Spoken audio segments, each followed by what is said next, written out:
It's time for Type 40, a Doctor Who podcast from the Fandom Podcast Network.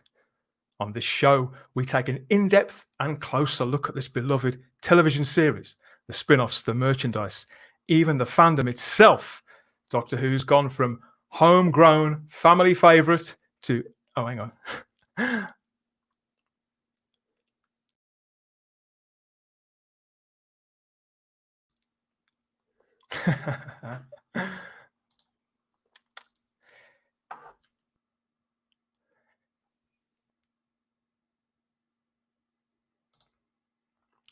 Hello, everybody.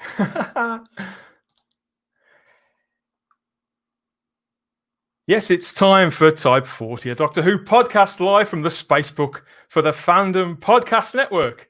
On this show, we take an in-depth and closer look at this beloved television series, the spin-offs, the merchandise, even the fandom itself.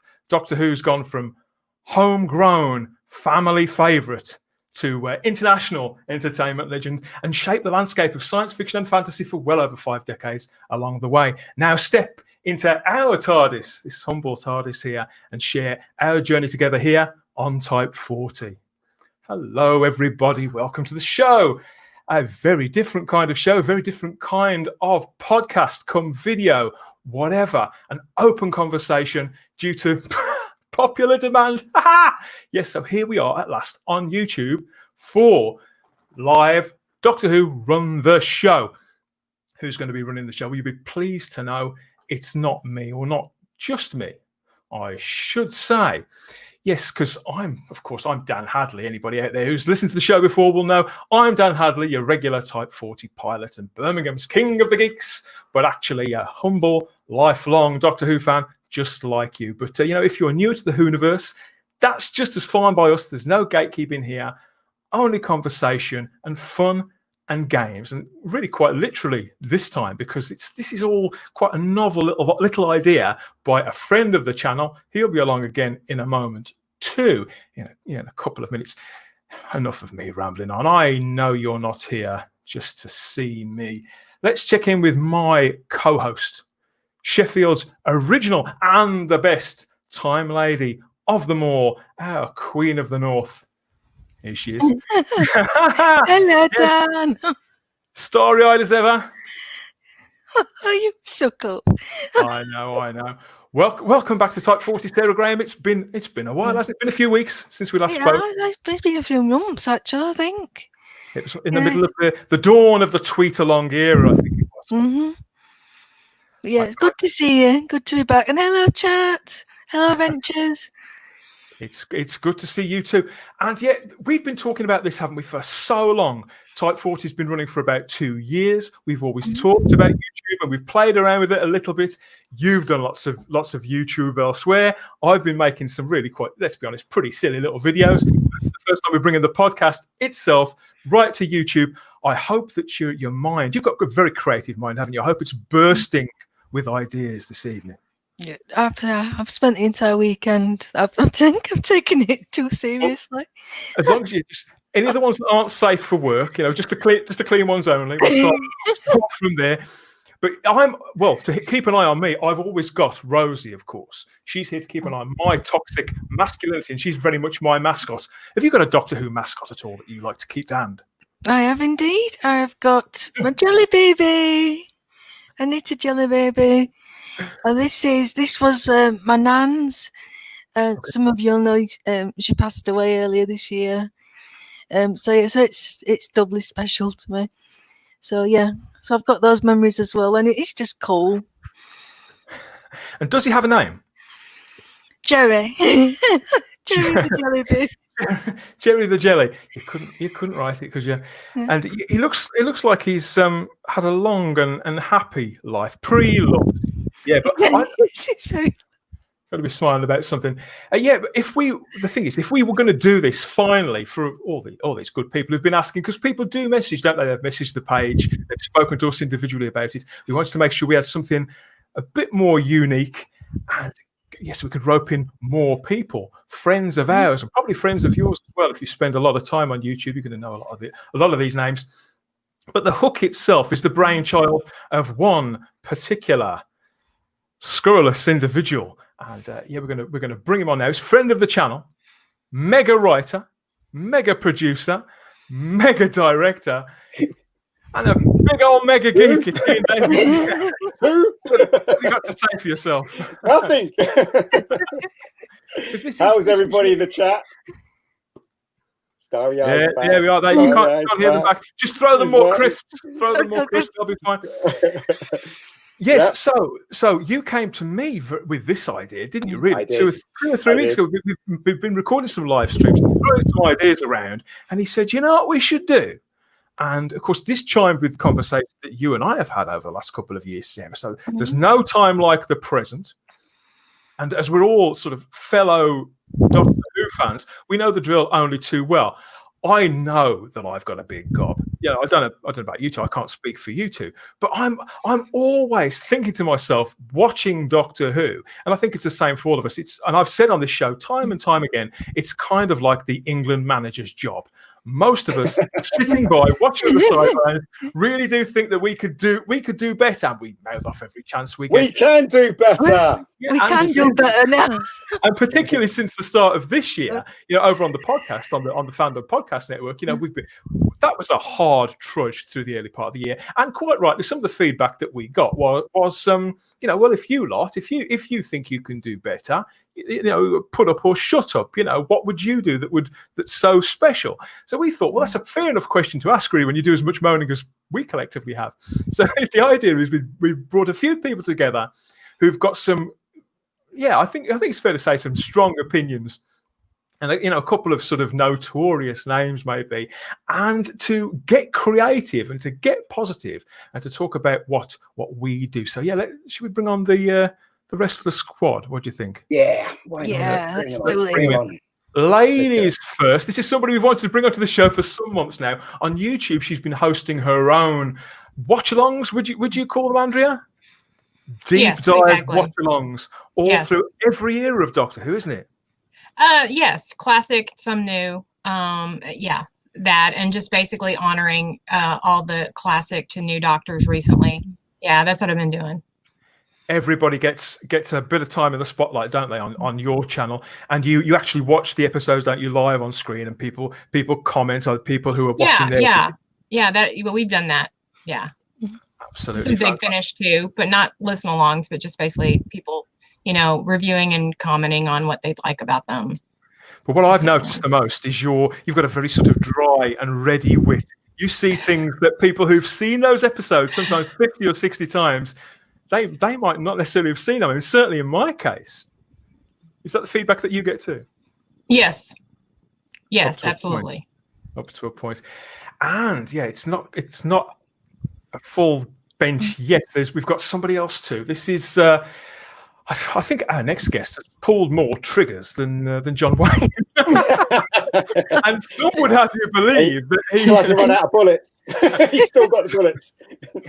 Some would have you believe that he's Doctor Who fandom's very own Valyard, but of course he's a supportive fellow content maker and a very generous friend. So yes, welcome aboard at last, the man known only as Bolstrek. Yay! Hello, everyone. I'm a logo. Yeah, it's great to have you stepping off the platform of the Trigger Train. Yeah, the Trigger Train is taking the day off, although the Trigger Train tends to show up randomly. Trigger Train showed up yesterday. I lost my voice yelling on another live stream, so I'm going to avoid yelling today. So how is everyone? Doing great. We'll throw in a packet of throat sweets for you. Did you bring a pack lunch? Anybody? Could be here sometime. I brought some coffee in my special mug, of course. I got my coffee. There you go. Okay, so Sarah's showing us her jelly baby. That's not a euphemism. Is anybody else? Carry on there. Cut the camera. Move on. We've lost the stream already. Okay, Ian, have you got any mascots that you like to keep to hand? I do. I have this scarf. It's a bit big though, and it's too warm to wear actually. This was knitted by my friend Claudia for my birthday, no doubt. And it's very, very, very detailed, and as you can see, it's exactly like Tom Baker's skull. So there you go. So I'm very proud of that. And I also have this. There are people out there, Ian, who can identify exactly which season that scarf, that particular came from. I'm not one of them. No, nor am I. If you're watching in the chat and you know which season that's from, by all means, it's probably Gary Akers. Gary Akers probably knows. Akers, yeah, probably knows. Leave it to Gary. He's probably got a full set, hasn't he? Yeah. Yes. How about you, Andrea? Have you got any mascots that you like to? I do. Hang on to. I have Pertwee, who I actually run all my ideas through. So it lights up. It's awesome. Does it light up? No, it's just a mug. Right, it's just a mug. Okay. Yeah. And he'll be judging all the ideas tonight. So pouring ideas out of John Pertwee's buffet. Buffet? Yes. Is that what they call it? Buffet. That's it. Buffet. A buffet is something you put your feet on, Dan. Going well, isn't it? Right, and how about you, Bolstrek? Is that, we all know that you're sort of a big and horrible, scary man with your icon, but I bet there's something that you like to keep to hand as well, isn't it? There's something that brings out the warm and the fuzzy. I do have a police box, which I couldn't show anyway because it's actually packed away at the moment. But I do have my police box. I'm in the midst of moving, so it's a disaster. But yeah, I have my very own TARDIS. Sits normally in my living room. You're not moving into the TARDIS, obviously. That would be silly. I'd like to. Wouldn't we all? Because of course we are all. Everybody here is. The reason why we've got these little trinkets around is because we are passionate about Doctor Who. Passionate in not just watching Doctor Who, but in what it means to us throughout our lives. In most cases, or sometimes it can dip in and out of your life, can't it? It certainly has for me, as it's not just when it's been on or off screen. But in that time, we do form these ideas. These, whether it be sort of fan-based theories in our own headcanon, all those things, those little things from behind the camera. If you're a professional filmmaker like Ian, for example, can you ever take the professional filmmaker's hat off permanently, Ian? Or no. Next to impossible. No. Yeah. So every time I watch a film, I'm like, because I know what's happening. So I know how they got that shot. So it's impossible, really. But you can switch your brain off sometimes. Yeah. Mm-hmm. So I can't say I've ever dreamt particularly of being showrunner, but I've had creative aspirations. I'd love to be involved in the show in some capacity or another, or at least I was in the classic era. That's very much how I felt about it. And you like to write as well, don't you, Sarah? So have you often sort of thrown together ideas for stories and things before? Yeah. They've not been very good. Well, it's a process, but I've definitely had the thoughts, and ever since it came back, I wanted to be a part of it and get involved. And not now, obviously, not I'll wait till this year is done. But yeah. I've only ever had one really, really big idea that I was particularly proud of about a Doctor Who plot line.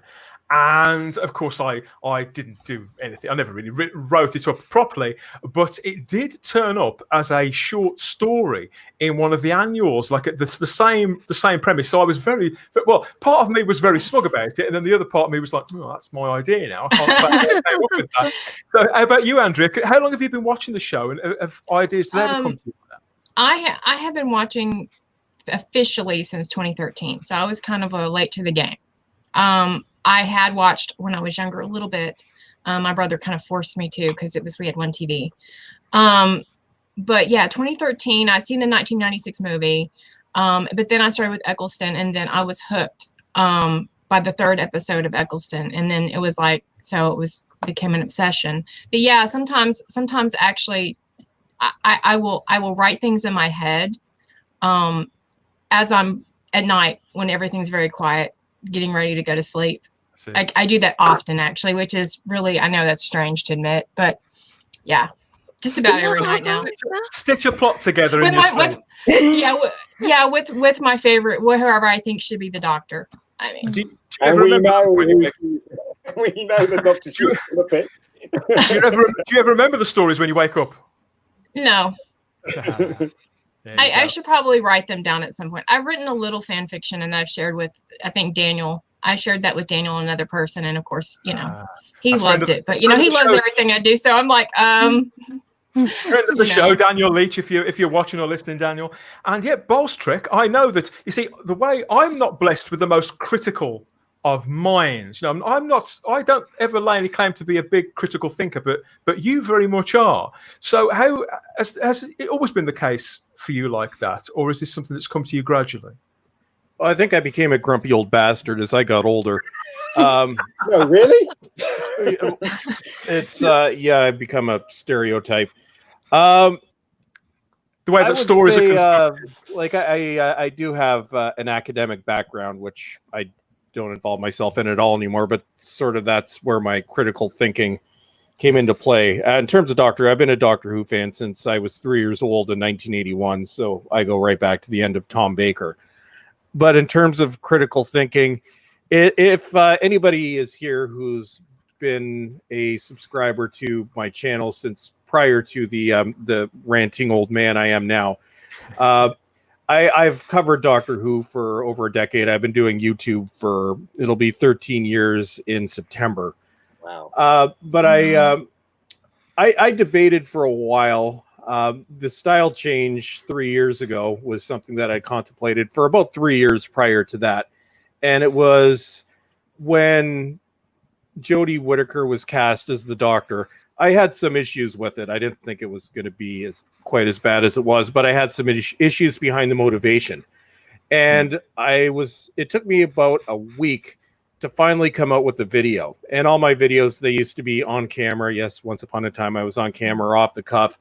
But with this video, it ended up being the first time I actually wrote a script for a video. So I wanted to say everything exactly. That video is still on it. It sounds terrible.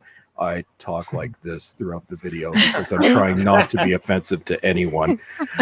So that's really where it started. And then I went into other things. And then at one point, if you watch my early videos, they were my early critical videos. They were very monotoned. And then as my lovely fan club started to get worse, one day I decided, you know what? I don't care anymore. I'm not going to try to please these people or try, because no matter how I said things, they would still come after me anyway. So that's when it was maybe about a year and a half ago where the ranting current version of my channel came, and that's sort of where it is. So I kind of got angrier as I got older. But yeah, it's anybody that's been doing YouTube for a long time, your channel changes over time. I think the earliest video I still have online is from January 2009, because I've wiped out most of the first 2 years, actually the first 10 years. But, I used to be a channel that covered everything randomly. Then it was a DVD channel. I just got a message from Gary, and he wants the link. He wants the link, so I'm going to give him the link. Yes, if you drop him the link. Well, yeah, I'll drop him the link. Sorry, pal. The thing is, Bolstrek, and I've meant to say this for a while. We know you're a nice guy, really. Everybody. It's no secret with us. But one of the very first things that I found when I joined the internet relatively late, ridiculously late, everybody. And of course, the way that one does when you're a Doctor Who fan, when you get a new window like that open to you, the very first thing you do is search for Doctor Who. And I think that some of your videos, some of your DVD reviews were certainly amongst the very first that I ever found. So yeah, I remember that content. And as a physical media advocate, fan, obsessive, I just cling on, Ian. I love the physical media. So I appreciate all your early videos. I remember them, and I know exactly where your fandom comes from. Well, I have a reasonable idea where your fandom comes from. Right. And it's appreciated. It's very much on the same level, certainly as mine. And yeah, we're going to get stuck in them. I believe we have somebody else. He said he'll be there soon. He'll be there soon. He'll be there soon. Yeah. Well, I tell you what, we might have to go through the premise again when he gets here. But it won't right? You know what, right? We should all argue with him when he comes on. Just like his video. Should argue with him. You're late. Gary, did you really own a comic shop? Yeah, exactly. Harry. Yeah, maybe he's too busy combing his beard or something. I don't know what he was doing. Why he's late? I don't know. I really don't know. I'm going to explain now because Ian, you've sort of joint. You're the joint parent, like the co-parent of this little premise, because the inspiration that we're taking from is the classic Doctor Who story Inferno, which was broadcast 50 years ago about now. But we're putting a specific spin on it, and we're averting disaster. We're not going to moan about it anymore. No. We're averting disaster to slip both sidewards and backwards in time to a parallel 2017, everybody. Yes. But I mean, this is the idea, right? The idea is that there's people bitch about Doctor Who in this era and stuff like that. And I was saying to Dan, you know what? I'm just tired of doing that. Why don't we just pretend it never happened and just say, if we were the showrunners, what would we do? What would we do? If Moff decided to leave and they went, do you know what, Starry-Eye Girl? You're perfect. Come and join the BBC. Tell us what you want to do. I've got a woman. The idea. I was so close. They came to my city. Made it a laughing stock. Could have been so different if they would have just turned left, right? Exactly. Sorry, guys. Just while we're waiting for Gary, I just need to step away for a quick second, but I will be back. No worries. Don't talk. Actually, no. Have a Bulls Trek hate session. We will talk about it. Go join Twitter. I will be back. Shave your mullet. Did you not explain to them, Sarah, that you share the same postman as Jodie Whittaker? Yeah, exactly. Yeah. Short road to greatness. Yeah. So the general idea is that we're moving away from all that and just we're putting our money where our mouth is. And we're going to go through all those sort of cornerstones, those touchstones, those frequently asked questions about time travelers that I sometimes speak about on the podcast anyway, to arrive at six because I'll be chipping into sort of new versions of Doctor Who roads. Could have been taken then, and who knows, they could be taken again in the future, because we do like to imagine that Doctor Who still has a long future somehow ahead of it.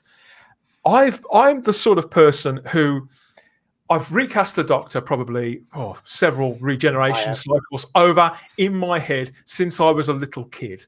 And for a time, I even had a sort of running list of actors I was sort of watching, actors and actresses, if I'm honest, at certain points. And they've gradually been edited and swapped around. But now, I think after several, I was only ever proven right once. That's not a great hit rate when you've been watching the show.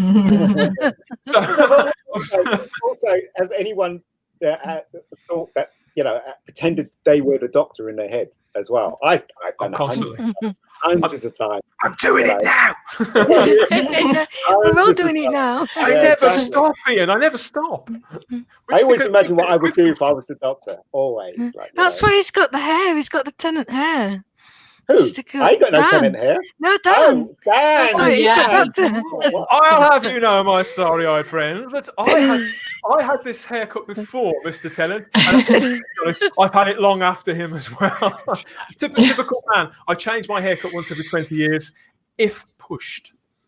Yeah, but Doctor Who fandom, it's the way you live your life. And I think even though I've worked in the creative industry, obviously, Ian, you are a one-man creative industry, and so your relationship with the source material does change. It does shift. It does shift over time, your perspective of it. And I've found that my mind has changed, over both the little things and the large things. I'm a Doctor Who fan, right? But I there's hundreds of things I don't agree with what Moff done or what RT did. The thing that really made me cringe, I remember, is when we saw Matt Smith's TARDIS, the console. I was like, what the? He's got a typewriter. He's got a little whizzy ball. What the hell's that all about? I'm like, what? Do you know what I mean? So there's certain things in Doctor Who that I think, they should never have done. And I'm like, what? Why? And yet for they run out of money or something?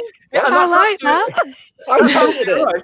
And this is the thing, because for everything that one of us may hate or may set up teeth on it. Got no points for that one. No. There's always somebody that loves it. Yeah, there's always somebody out there who thinks, yes, that's what I've been waiting to see for 20, 30, sometimes 40 years. Yeah. Well, Vince ran out of money, so they went to the skip and they got a typewriter. When they did do that, they did. Almost certainly. But when I see things like that, I remember. You see, when I was a little kid, everybody. Yes, once upon a time I was a kid. I made my own spaceship in the back garden out of various different things that were lying around. And of course, because Doctor Who was probably, apart from Buck Rogers. Yeah, Doctor Who was pretty much the only sci-fi TV show that was still on at this time. So everything that I built was made to look like the TARDIS console, Andrew. It was and I got bits of an old radio that my granddad had in the 1950s. That was set into place there, and there was anything I could get hold of. Really, I mean, some of the things that you just wouldn't allow children to play with now, and to be honest, you probably wouldn't have done then. But that's what I saw in that TARDIS. So it really does depend on who you are and how you look at it. Right, I built a TARDIS. I had when I was a kid in my parents' basement. I had the roundels. I had just cardboard boxes. This was up for years, actually. I built the TARDIS out of TV trays. I used Legos for the controls. I had painted paint cans on top. It was insane. I had a canine. I built a canine out of cardboard. I miss being young. You didn't have a typewriter, did you? You didn't have a typewriter stuck to your console. Actually, I did. It was Lego, and there was a typewriter, and I had a speak and spell attached to it as well. Oh no, I had to see if I could find pictures of it. This thing was nuts. I remember building an R2D2 out of a baked bean can and a bulb that had the silver thing on it. And building the legs and stuff and sticking it all around when I couldn't afford to buy an R2D2 when I was a kid, or my parents couldn't afford to buy it. But so never built a Doctor Who thing. Maybe we've been show running a version of Doctor Who in our heads for several decades already. While we're waiting for our last joiner to come in, I'm going to just remind everybody that we are streaming live to YouTube and direct to the Type 40 Facebook groups wall. Type 40 is a podcast on the Fandom Podcast Network, and each and every edition of our show, past, present, and future, is up on the network's own master feed at fpnet.podbean.com and fpnet on the Podbean app. You can find all of our content on Apple Podcasts, Spotify, Stitcher, Google Play, and we stream on iHeartRadio. That's a great place for all your podcast streaming needs, because apparently there are. Bloody hell. Well done. You did that in one breath. Chris Persia wants to know, did my canine move? Actually, yes, it did. Underneath, I had a remote control car. All right. That's awesome. We've all had a canine.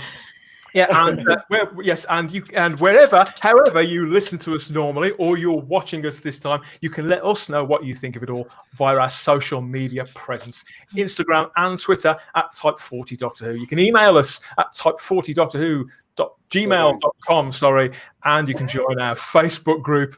And there's links to all of that in the comments section, in the description. I'd just like to point out that Gary wasn't the first one to have an argument on his stream. I had an argument with Jason on Blue Stream. Which one was that one? I don't remember. You've had several arguments. Yeah, we've had several arguments. So we coined that. That's ours. Was it about typewriters as well? I can't remember. No, I don't remember Dueling what it was about now. Yeah, that's ours. I don't even remember now. We That's own just that. crazy. Yeah, you do. Yeah, You do. But it wasn't as bad as No, it was all in good fun. Yeah. They're still friends. It's all good. Yep. I'll have to go and sample this at some point in the future.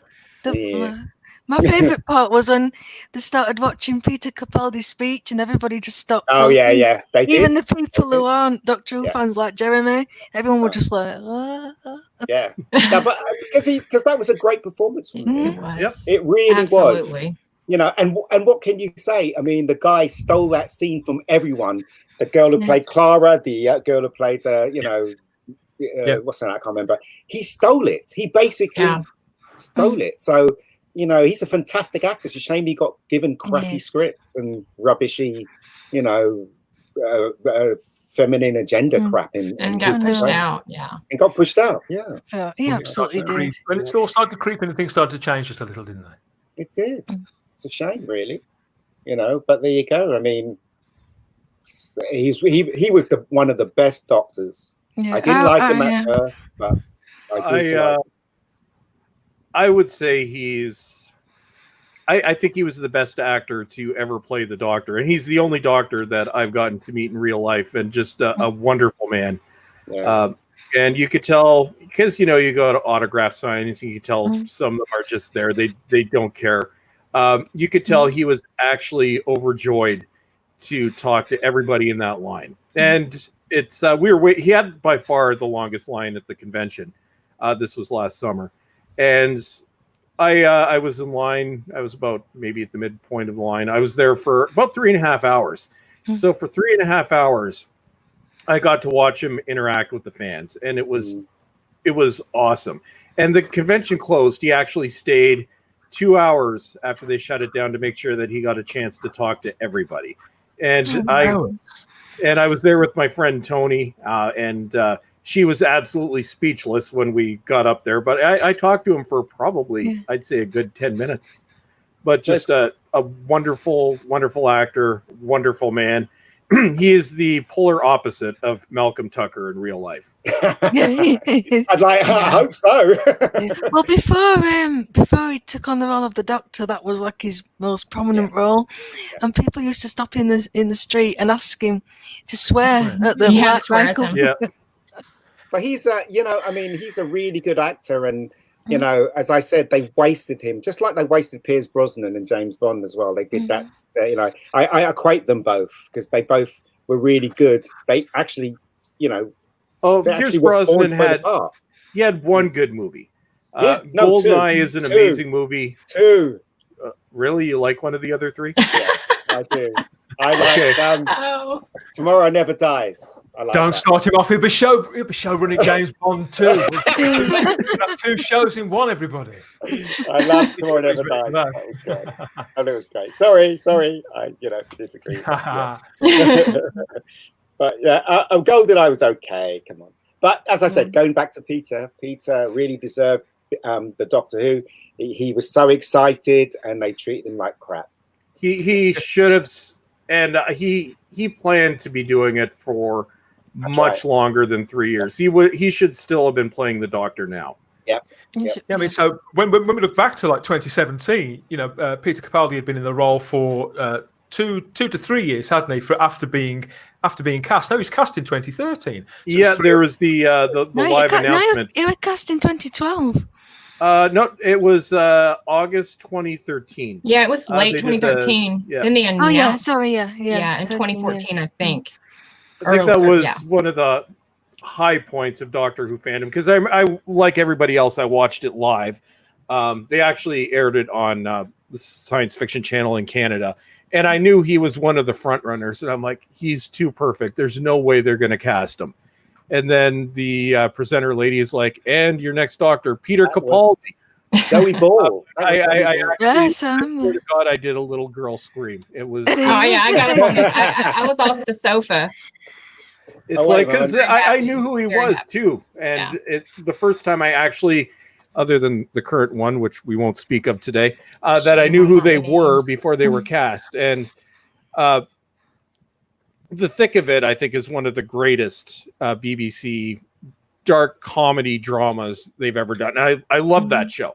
So as soon as we got into the magic of season 12 or series 8, it was a renaissance. It's like, finally, we're getting the Doctor Who that we've wanted. This is my type of Doctor. And then, of course, what happened.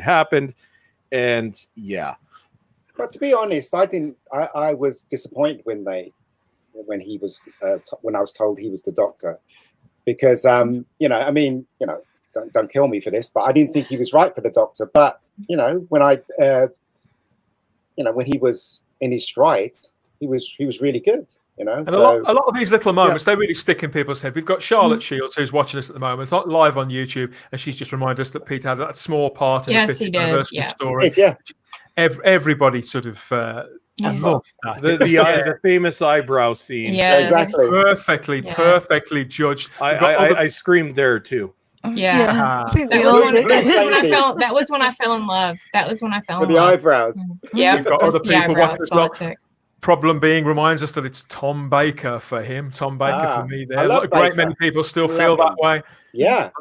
I mean, let's face it, he was Baker. amazing. He was amazing as the Doctor. You know, I mean, iconic. He's the iconic Doctor. But the same gentleman here, problem being, also admits that he leapt out of his chair when Peter Capaldi was announced. So it did. I mean, it's even following somebody like Matt Smith, who'd been so different. When Peter Capaldi was cast, you know, in a sense, you could say it was a very daring choice, whether you think it worked or not. And by 2017, I think it's fair to say that he had made it stamped on the role. Yeah.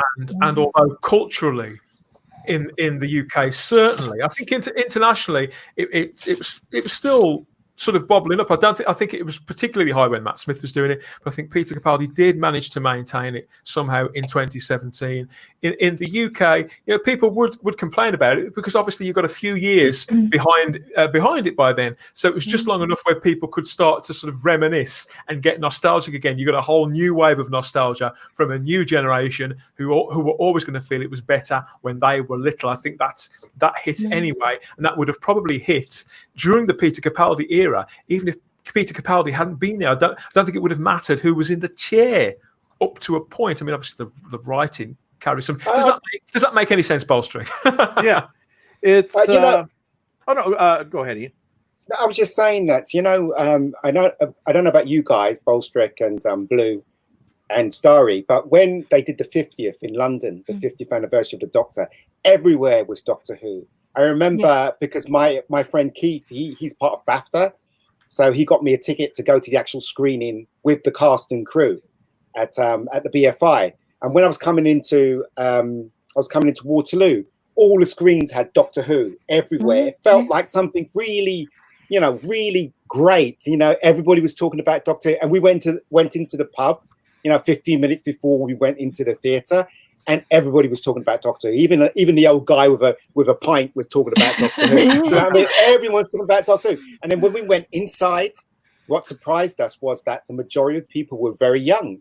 They were like in their teens, and they were all young girls. Majority of them were young girls. You know, we were sitting there thinking we're too old for these girls, but hey, you know. But I remember when. You know, that line came on, "No, sir, all 13." And then you see his like, and everybody just leapt off their chair, started screaming and, you know, and shouting and stuff like that. And I was trying to look at the screen because everybody was up like that. I was like, "Sit down, you idiot." The place just went up. Yeah. And then the second bit was when Tom Baker appeared, where everybody just went, "Whoa," you know, and it was great 50th. Right. We've got our friend Vanessa Law in the chat here, and she asks, "Can I have two favourite Doctors, Tom Baker and Matt Smith?" No, you can't. No, sorry. No. That's right. Yes, you can. Very greedy, Vanessa. That's not allowed. Never heard it. My favorite Doctor changes all the time too. It's right now I'd say it's Tom Baker. For a long time, it actually was Colin Baker, mainly because of Big Finish. During Series 8, Peter Capaldi was my favorite Doctor of all time. So you can have multiples and you can change.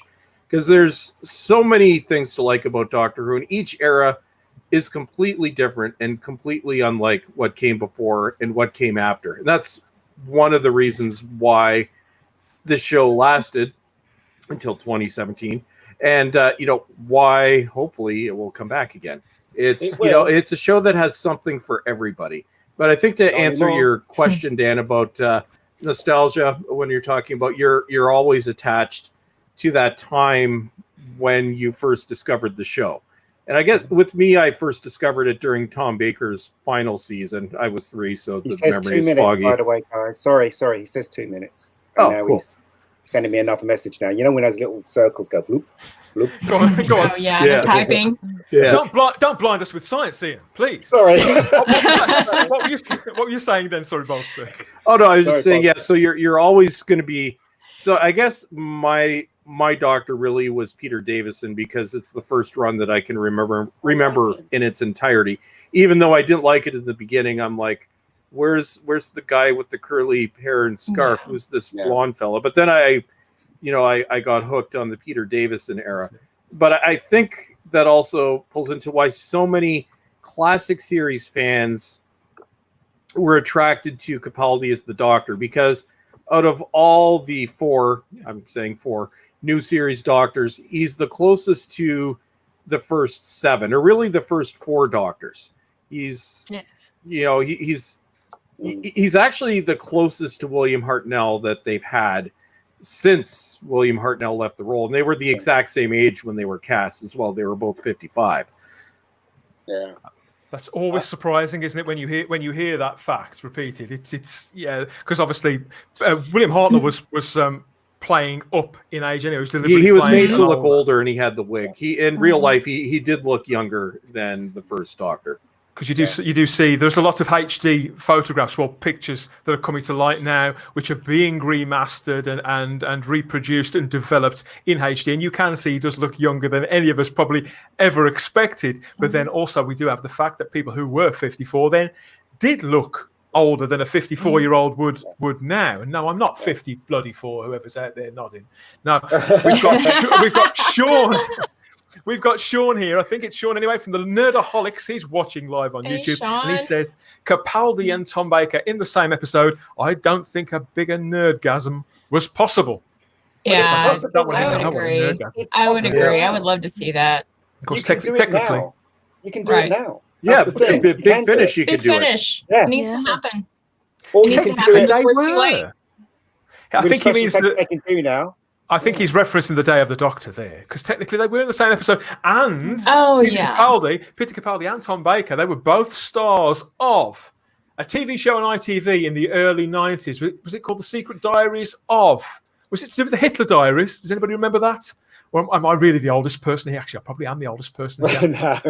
Based on a true story, it was. Yeah, and Peter Capaldi was in there as a young man. Don't know who Tom Baker played, but they were in the cast together. And apparently, Peter Capaldi got very starstruck, as I think all of us would be.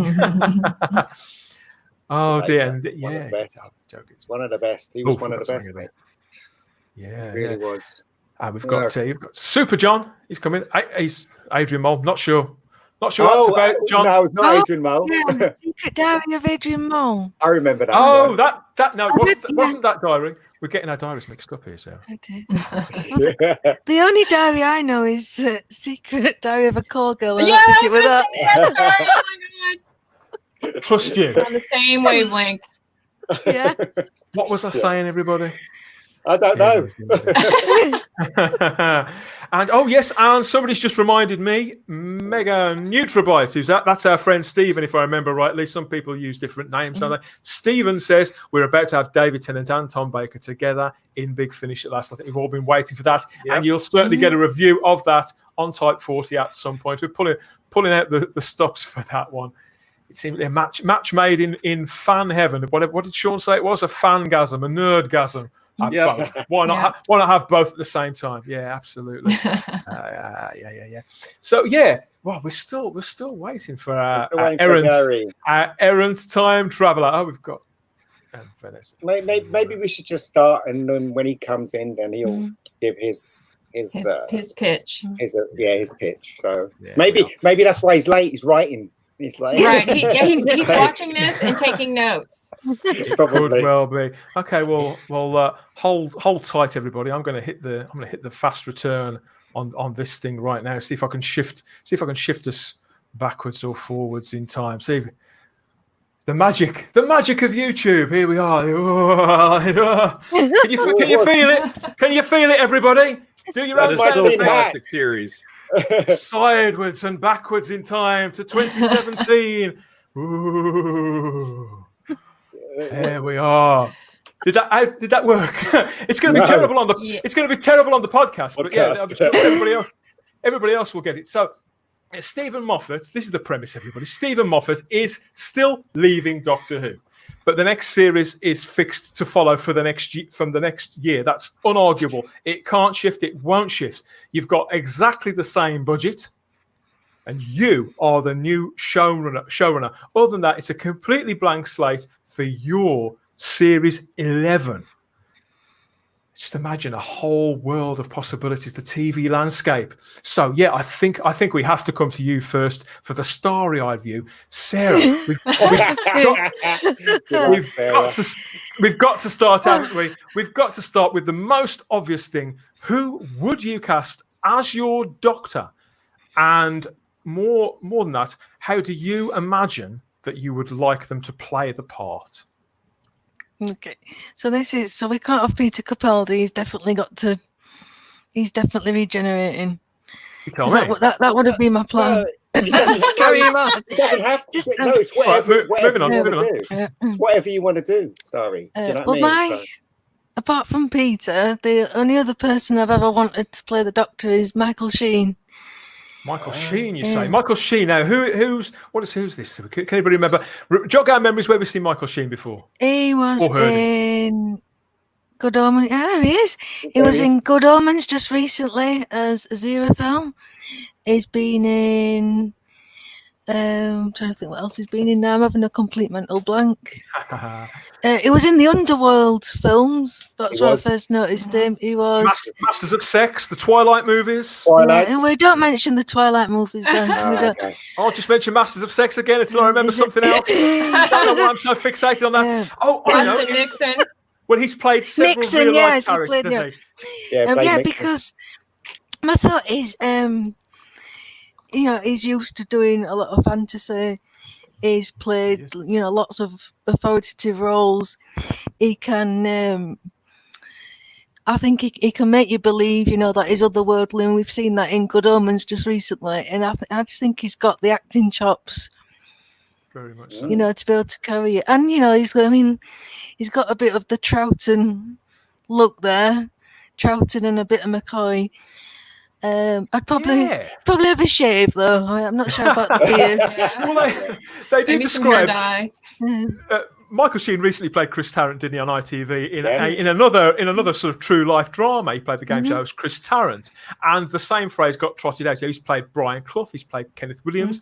Andrea, you're quite right. He has played David Frost in the Frost Nixon movie. This man, the running gag is that he is a chameleon, a real life chameleon. So when somebody is like that, Sarah, how do you imagine that he play the Doctor? Would he channel one of those personas? Was it one of those performances that got you thinking of him as a possible Doctor, or do you see it as something purely coming from him, something behind the eyes?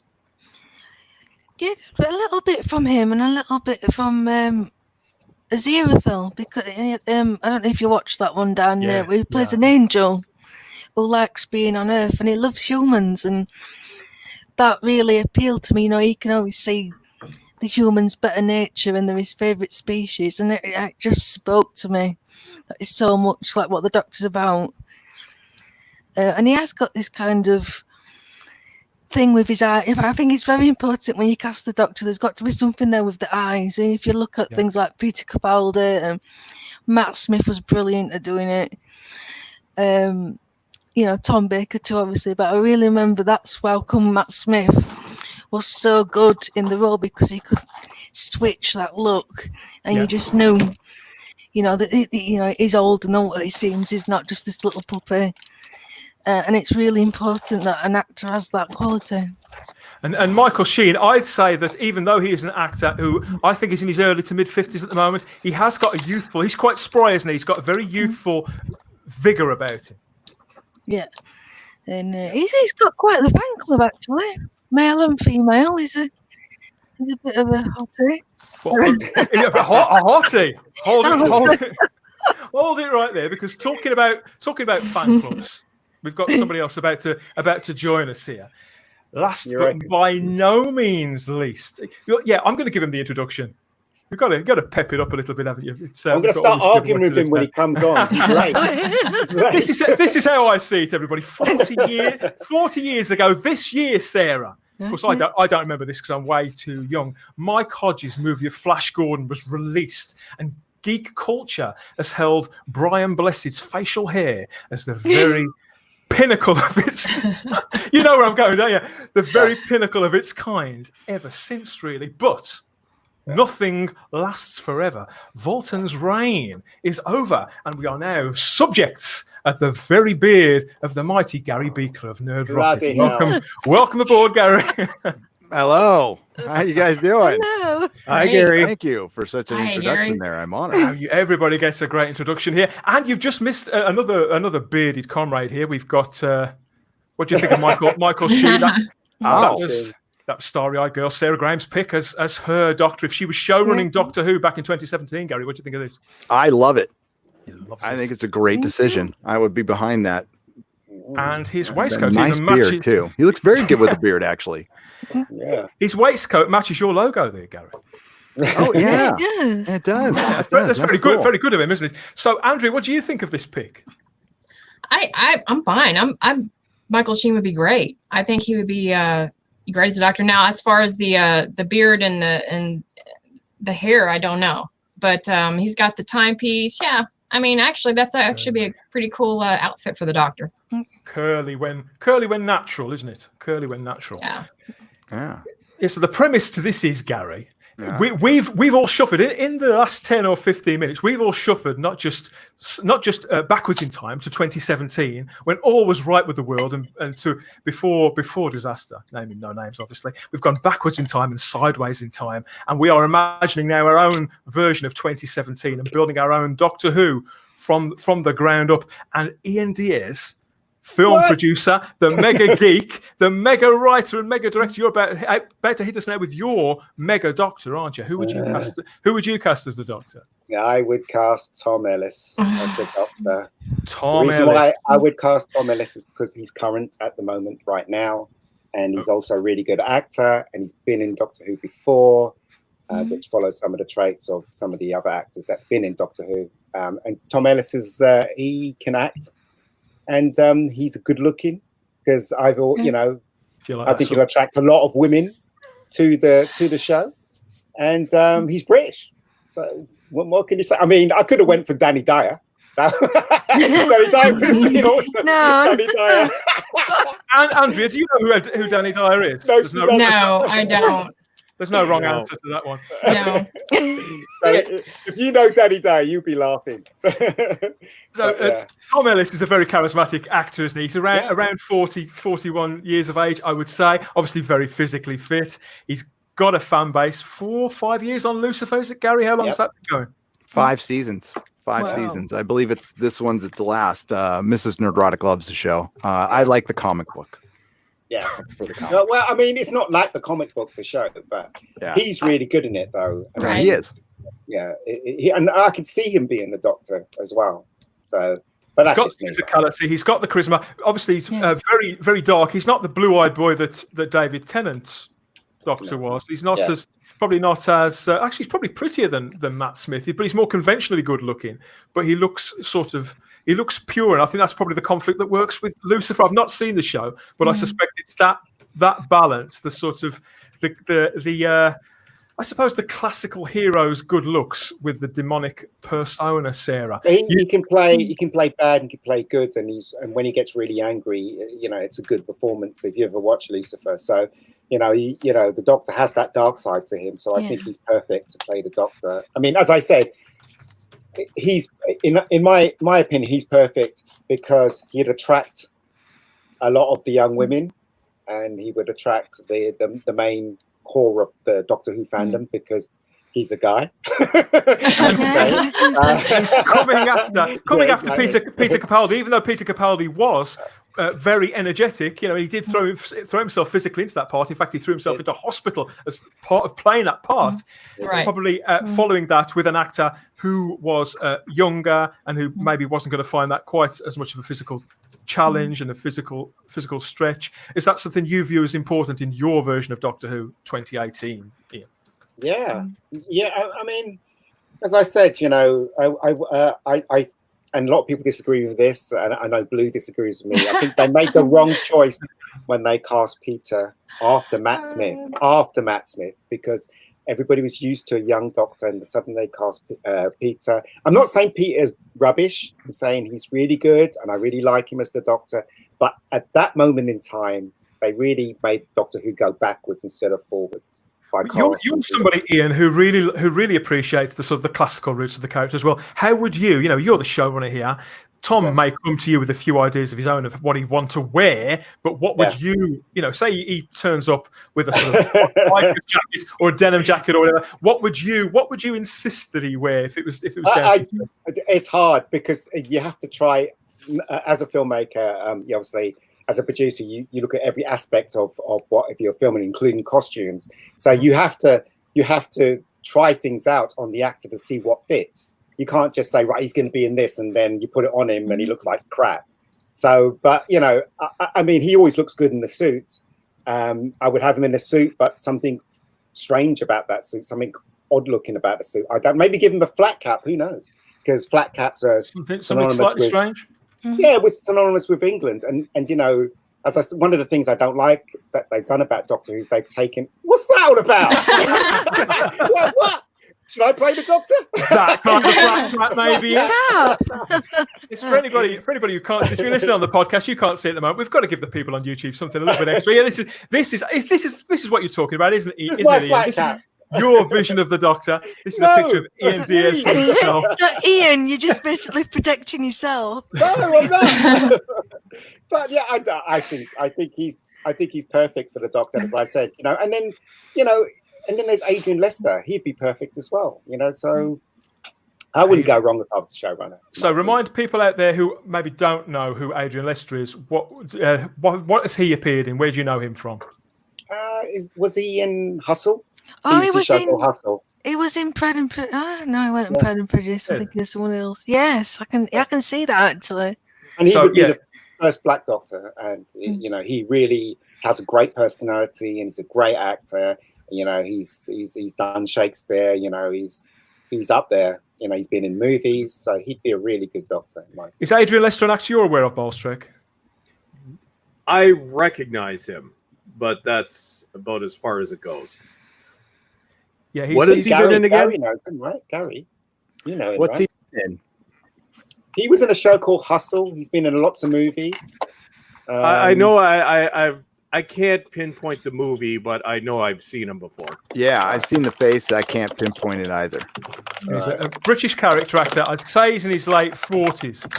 And for a long time, he was actively petitioning for the role. I'd say between 2011 and say 2013, would you say, Sarah? Do you remember when he went on BBC Breakfast and stated that he wanted the role? Yeah, he did. Yeah, it came out. Yeah. No chance now, though. No chance now. So who would you go for then out of Tom Ellis and Adrian Lester, Ian? Who would get your final vote? Oh, Tom Ellis. I'd go for Tom Ellis.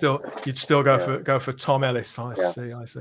Okay, so let's moving on. We've got two Doctors down. So Andrea, where would you go? Who would you cast? Back in 2017, you're the showrunner. Who would you cast? Mega took my Doctor. I was gonna say. Go on. Yeah, it was Tom Ellis.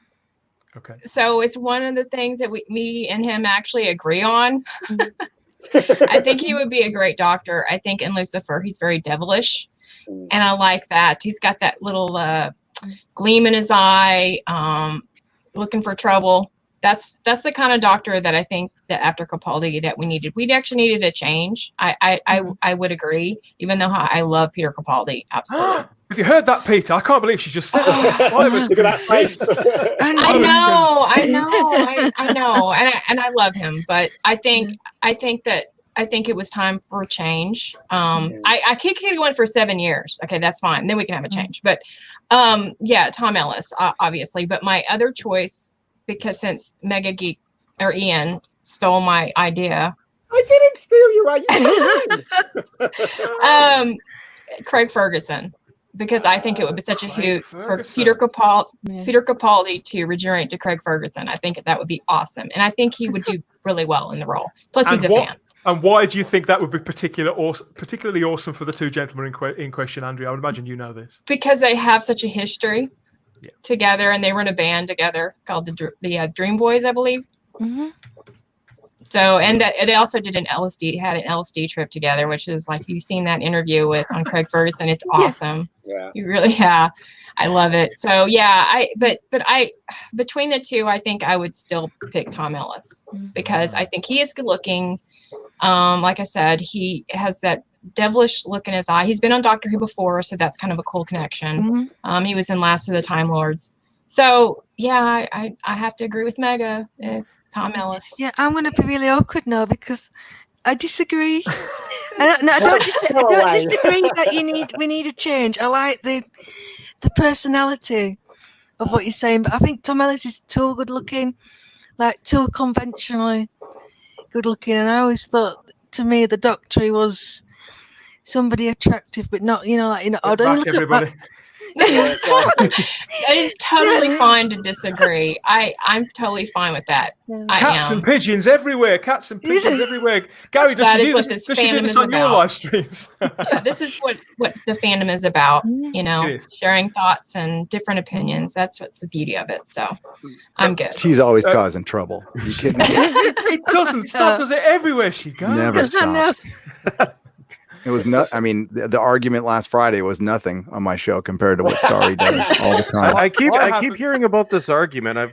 Somebody has to point me to it. I'm the same. 3 people have told me about this now, Gary. So I'm going to have to go and watch afterwards. We're all going to have to go. It went on for an hour and 9 minutes, so it's hard. It's at the very beginning of the show. It's hard to miss. They came back to me, Gary. They kept going back to it. They kept coming back to it. I remember I went to bed and I got up for a pee. And I looked on my phone, and I looked at your thing, and they were still arguing. So, there you go. We never fall out. We never fall out, do we, Sarah? Well, no. Not very often. This is how dudes do it. We're all best friends. I just talked to some of them yesterday, so we're all good. Back for more on Friday. It's the first argument in like 2 years on my show, so. I like the way you introduced. I like the way you introduced the show, because when it started, you went, "Mummy and Daddy are having an argument." So come on then, Bolstrick. This is your time to shine. Who would you cast as your Doctor? I actually gave this a lot of thought, and I'm not going with the younger Doctor. Now, the reason I made this choice is this actor stars in another one of my all-time favorite British TV series. This is a drama series. And this choice had never occurred to me until yesterday, when I actually happened to be watching a Blu-ray of one of the more recent series of this show. So this actor, and he has appeared in Doctor Who before, he was in the classic series. In 2017, would have been 55.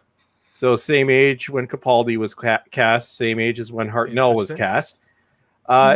It may seem an unorthodox decision, but when you think about it, it works perfectly. So drum roll, I have cast Martin Clunes. Doc Martin himself. Wow, that is a very interesting choice. That is very interesting. That's very brave. He's very different, isn't he, to Peter Capaldi, his persona. How would you imagine he'd play the Doctor? Because his roles are so varied. Yeah, well, if you look at the actor himself versus Doc Martin, they're completely different people. Doc Martin is a full-on character. Yeah. But Clunes can also do comedy, as we've seen in Men Behaving Badly. But what I would do is I would take, because if you look at the character of Doc Martin, that could easily be the Doctor with slight modifications. So I would keep the aloofness, definitely the eccentricity. What I would add is some empathy, because Doc Martin, one of the traits of the character is he pretty much plays it as a person with Asperger's. So I would keep that, but I would tone it down a bit. I would add some empathy. In terms of how he would be dressed, to be honest, I would keep the suit. I might change the color just so he doesn't look exactly like Doc Martin. So a contemporary suit, you keep him very much in the 21st century. Yeah, I'd be going back to the suit. But as everybody here, I'm assuming, Gary, have you ever watched Doc Martin? I have not watched Doc Martin. Okay, so Gary. Yeah, I'm assuming everybody else, Blue Bonnet, you know seen who he bits is, and but you've pieces. seen it. Okay, so for anybody in the chat, and anybody watching, if you haven't watched Doc Martin, you need to watch this show. Now, it is a drama comedy. It's been running since 2004. Are they standalone episodes, Bolstrick, or is it like a running saga sort of thing? Is it? It's a running saga. So and now they do seasons every 2 years. So the most recent season was last year, which is season 9. Season 10 has been unofficially confirmed. But watch the first season. Had Sigourney Weaver in it, didn't there? She was in it second last season, which was actually a surprise. It wasn't even announced. It was just out of nowhere. I'm like, holy crap, Sigourney Weaver's on this show. Well, she was on what's his name, Graham Norton, and both of them were on. And she said that she loved the show. She wouldn't mind being on it. Yeah, and then next thing you know, she's on it. Yeah. But so I'm not going. I'm going with exactly the same age, although he's 58 now, but he actually looks younger than Capaldi. So that would be my choice. And I've been watching Doc Martin since around 2004 when they aired it on PBS. So like I said, I've been watching the show for years, and it didn't occur to me until yesterday that, my God, Clunes would make an amazing doctor. So that is my choice. So I guess I'm showing my bias towards older doctors again. Sorry, I'm being.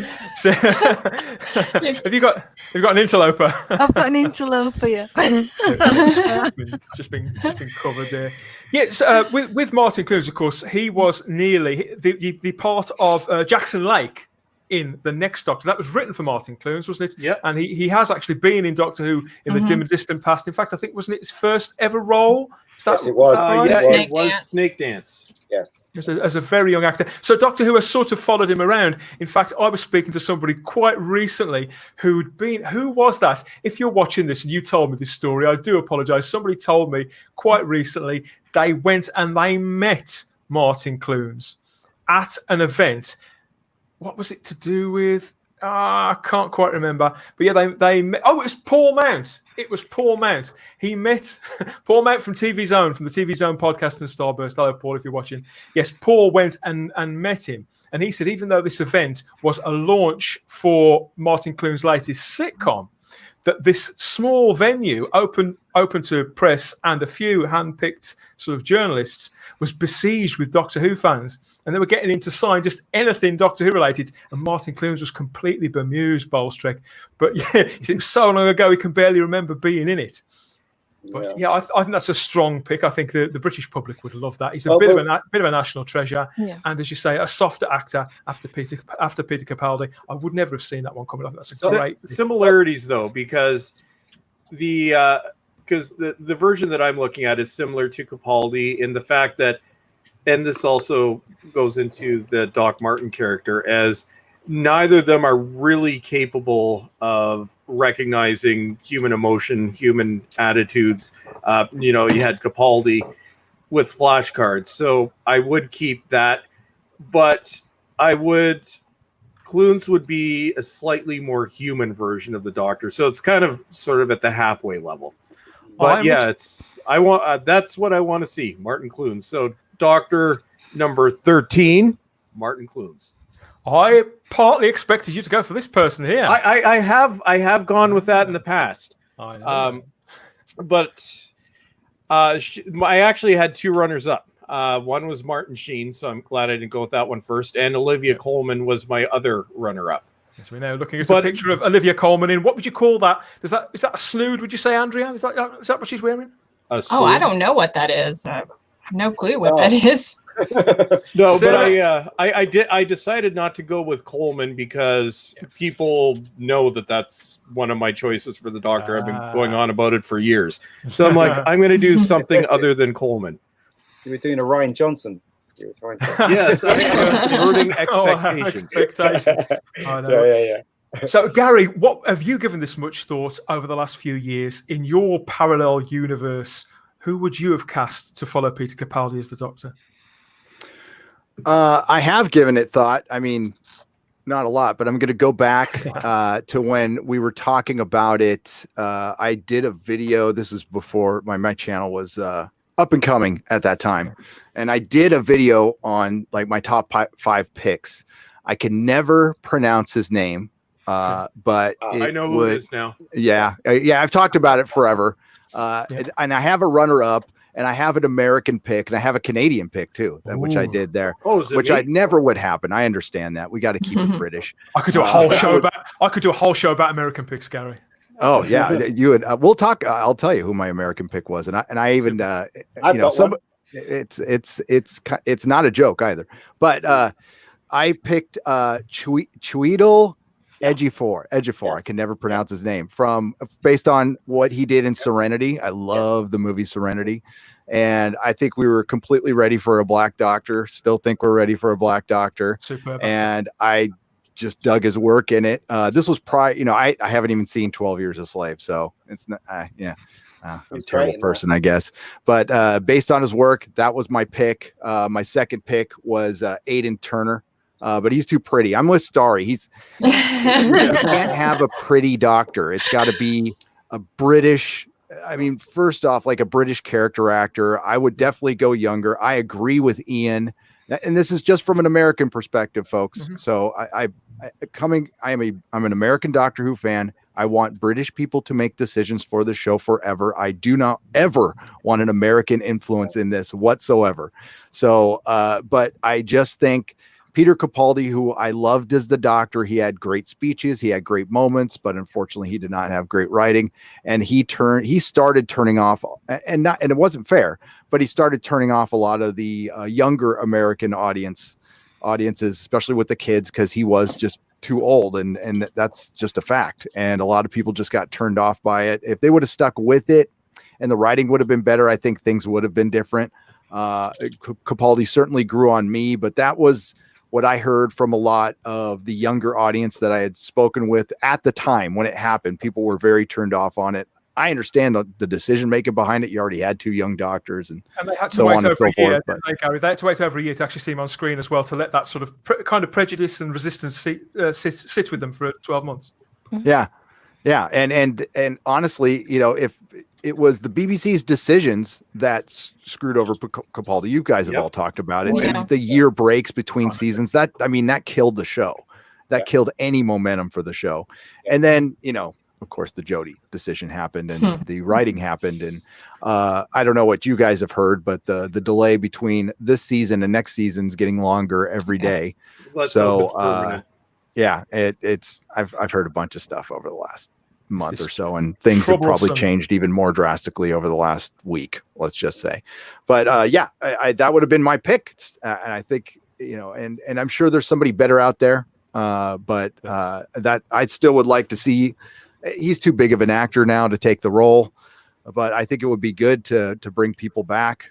They're going to have to do a lot of other work, like a lot of retconning, but Chiwetel Ejiofor, is that right? Yeah, anybody? I think so. I did know how to pronounce this a couple of years ago, but I haven't seen him in anything for a while, so it's kind of left me. But I'm interested in the Aidan Turner suggestion, Gary, because I've always liked Aidan Turner, and for a long time I sort of had him down a Doctor as well. But you see, in my head, because I'm a James Bond fan as well, I've kind of put him in a little annex where I'm convinced he should be the next James Bond. And as you know, because he can't be both, I think purely in my head canon, I'd sort of rule him out as the Doctor.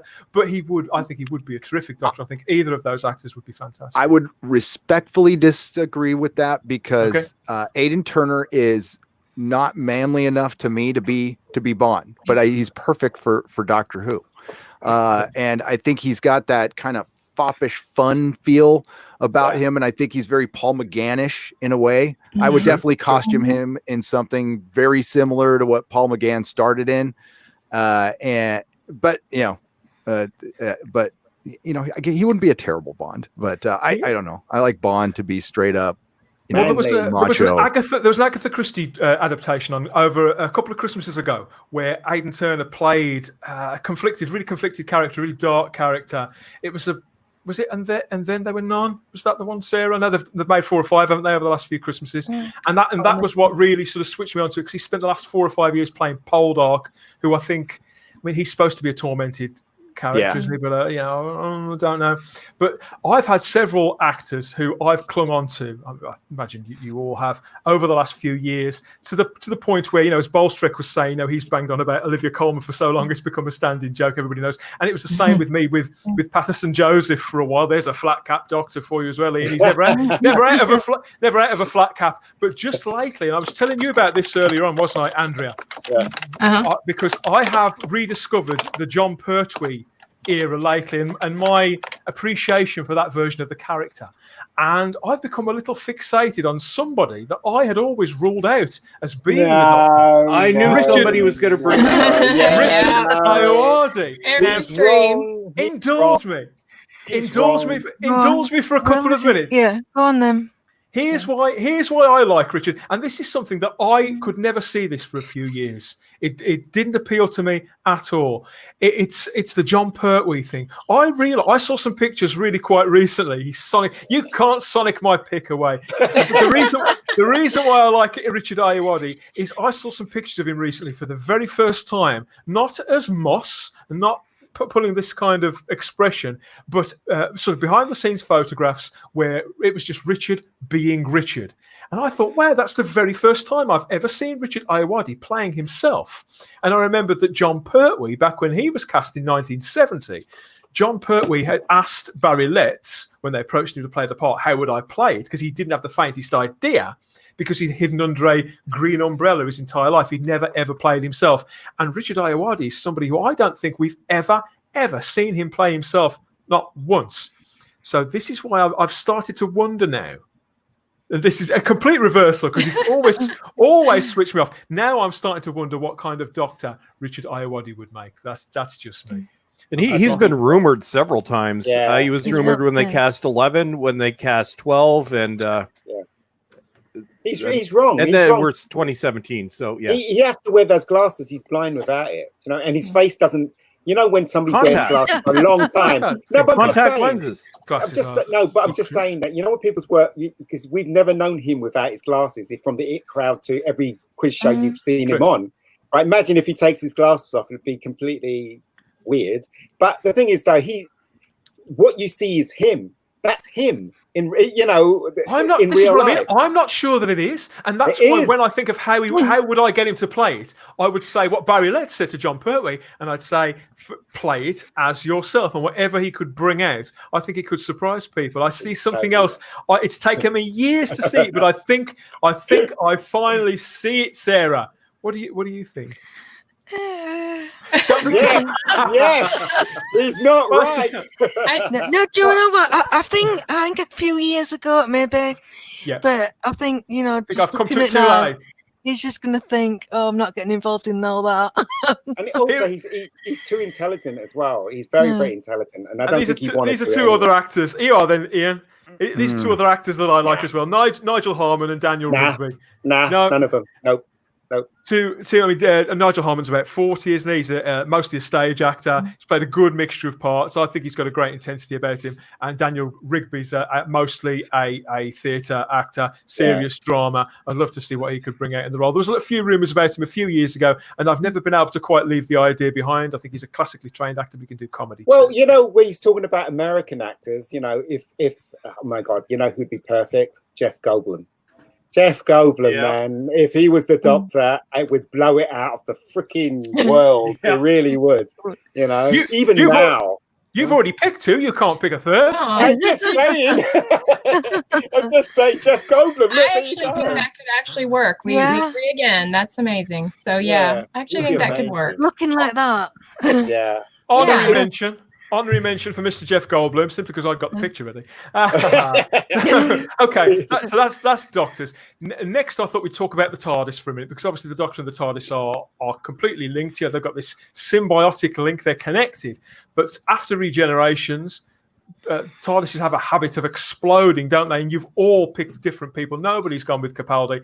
Would the TARDIS explode in your version of Doctor Who as well, Gary, at the start? Would you give them a fresh TARDIS interior or even exterior? Where would you go with that? I would not have it explode again. It explodes all the time. Just have it a nice casual change. That's what I would do. I would actually don't show it completely, but show it redecorating a little bit around the Doctor, just little pieces of it. Don't answer too much, but that would have been different for me. So yeah, no exploding TARDISes. Stop it. They've played that hand a little too much, haven't they? Yes. Yeah. It's very dramatic. It's a very dramatic thing to do, but I mean, they did it. They've done it three times. Yeah. So yeah, it's a bit much. What do you think, Andrea? Is that a spent force now? It's overused. It really is, and it doesn't need to. The TARDIS doesn't need to change every time and redecorate itself every time. Back in the day, we had the same white circles for years and years. I mean, that's perfectly fine. I would have loved to. Yeah, go back to that. Yeah, go back to that. I agree. That was my choice. That would be. So, what Bolstrick, would you like change the lighting in the TARDIS console, maybe if you're keeping the same set, change the lighting to suit the new performance in any way? What I would do is what we were just talking about, because I haven't really been a fan of any of the new series TARDIS redesigns, all 4 of them, well, 4.5. I would go back to the white roundels. Bring down the lighting a little bit. It was overlit because of the way it had to be filmed. So I bring down the lighting a little bit. The console, it would be similar to the 80s console. I would go back to the, clunky typewriters and things like that, because that's already been done to death. Ian's going to explode any minute now. No, we need something different, because every design since the show came back has been the same thing, just random bits. I would do similar to what Peter Davison did in the 5 Doctors, which was a modern redesign. So they had modern computer components for the time. I would replace those with touch screens. So just kind of keeping in the tradition of the original white TARDIS, where it would upgrade slightly over time, although I don't know how many different versions there were during John Pertwee's run. They changed the set every time they erected it. But yeah, so I would do that, just modernize it a little bit, but I would go back to white TARDIS, roundels, white corridors. I don't know, maybe I'd bring back the abandoned hospital. No, yes, see if you can find a Sontaran roaming around at the back. I would go back to the classics, and I would stick with it, and just minor upgrades. So that's why I'm going with the touch screens, because I'm basing it off of the reintroduction or redesign in the 5 Doctors. Yeah, I think that's very much my choice as well. I'd always go back to, if not bright white, then certainly a sort of off-white, simply because I'm an old fart. Andrea, have you seen this? We've got somebody called the Talons of Wayne Chiang here, who, unsurprisingly, with their love of Victoriana here, wants to go for the wooden console room, the secondary console room. But what would you pick for your Doctor, your Craig Ferguson Doctor? Oh, for the Craig Ferguson Doctor? I probably wouldn't change the TARDIS at all from Peter Capaldi. Yeah. I probably just leave it alone. I mean, there's nothing wrong with it. Yeah, I liked it. I thought it was perfect. He could raid the same drinks cabinet, couldn't he? Yeah. Ian, how do you feel about the TARDIS? I agree with Bostrick and Gary. I would have it white, but not so bright. I would have the round things back, definitely the round things. But I would have the console floating. I wouldn't have the console attached to anything. It'll just be in the middle floating, with the thing at the top that goes up and down. And I agree with Bostrick, the touch panels and stuff. I would have that too. But I would also have I'll also have the Doctor change it, because he can just flick a switch apparently, and the room will change. Yeah, it'll be interesting. If he did. Do you know what we haven't seen? We haven't seen the TARDIS change the inside by being inside. Now that would be interesting. If the Doctor would be spectacular. That could be right, but they don't have. If he finishes his adventure. He finishes his adventure, and the last thing he does is he changes the TARDIS, he presses a switch, and everything around him starts changing. That would be amazing. Yeah. That would be fucking awesome. Do you think the BBC would actually greenlight the budget for that, though? I don't know. You've got to stay on budget, everybody. Got to stay on budget. Vanessa here likes the levers and the buttons. She likes it to go really old school. Gotta have that. Like that. It would be awesome. He likes most of it because of the copper, and he loves copper. Sarah, where do you stand on levers and switches and buttons and buzzers and all of them? I love the buttons on the kitchen sink. I would go, but I want the McGann TARDIS. I want that. I want that Victorian H.G. Wells style. Yeah, I want the wooden console.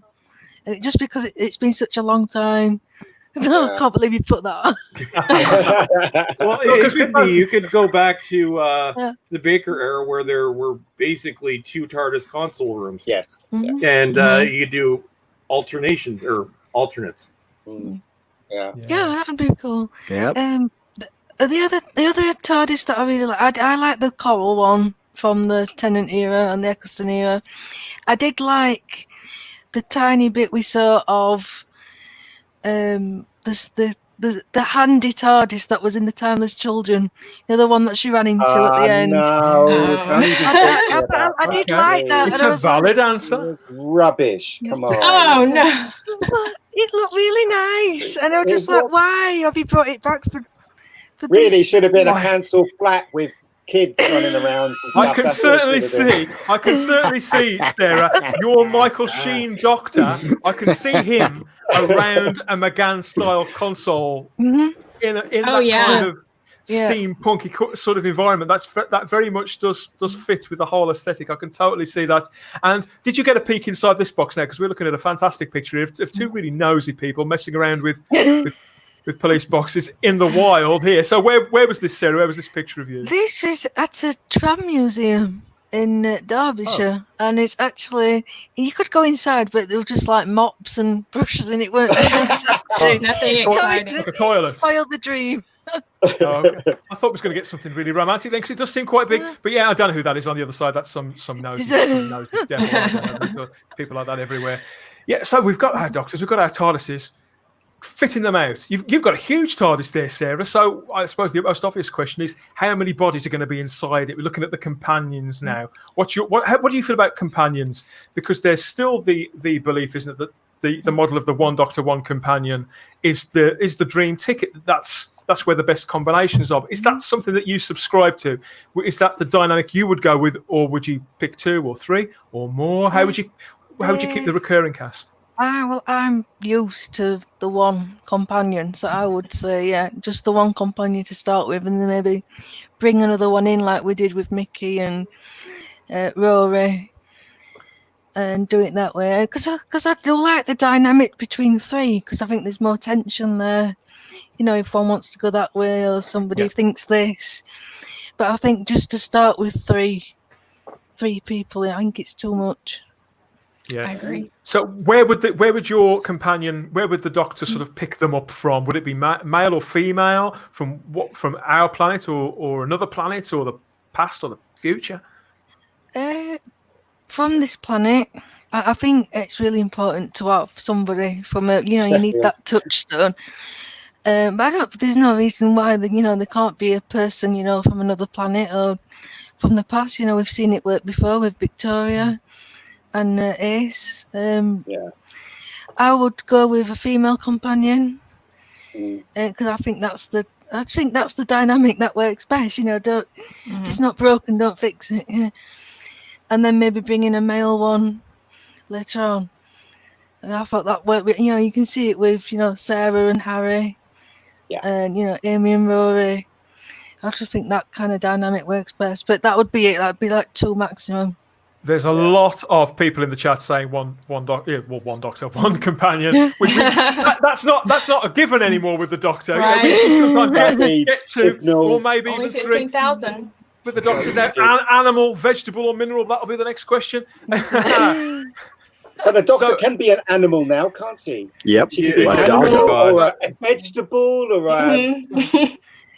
Tom Baker can have that cabbage that he always wanted. Last. Yeah. So go on then, Ian. What would your TARDIS team be like? Would you have a fam, or would you just have a combination? Rubbish. One companion. And you know what? Right, I reckon it should be a replicant of some kind, someone that looks human but not quite human, to help the Doctor out when there's things that need to be lifted or people need to be beaten up. Maybe this female replicant that's not quite human. 2 companions in one there, very clever. Yeah, exactly. Can help them, because they've never done that. All it is you always get someone from the 20th century for some reason, and they're in England. You know, so the whole world they're from England. You know, so you always get someone like that, because that's why I like Leela so much, because she was from another planet and she was, you know, very rough. I know why you like Leela. Well, Yeah. that too. But you know, that's why I liked it. Anyway, I digress. So, would you put them in animal skins as well, Ian? And what gender would they be? Female. Definitely female. would definitely be a female. Or would because it has to be, right? It has to be. Well, when you're talking about somebody with special abilities, you know, could be, you know, maybe they're genderless. No, it has to be female. Okay. Female, you know?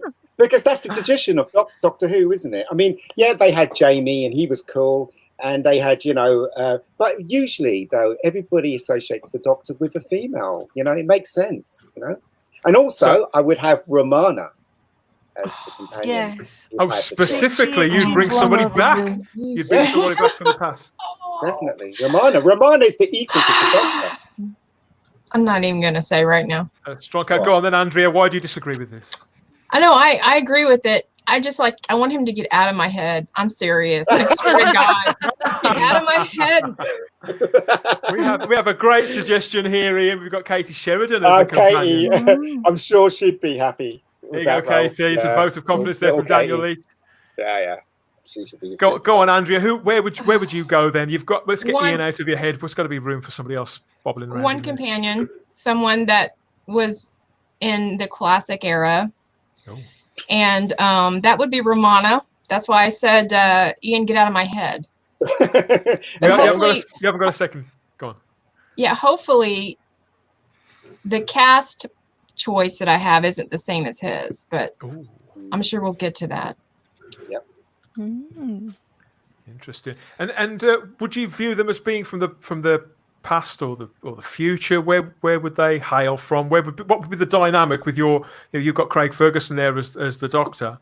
I would probably put Tom Ellis, because I said that, but I would. Craig Ferguson would be fine too if Tom Ellis wasn't available. But I would probably bring back Layla Ward for a couple of episodes and then have her regenerate.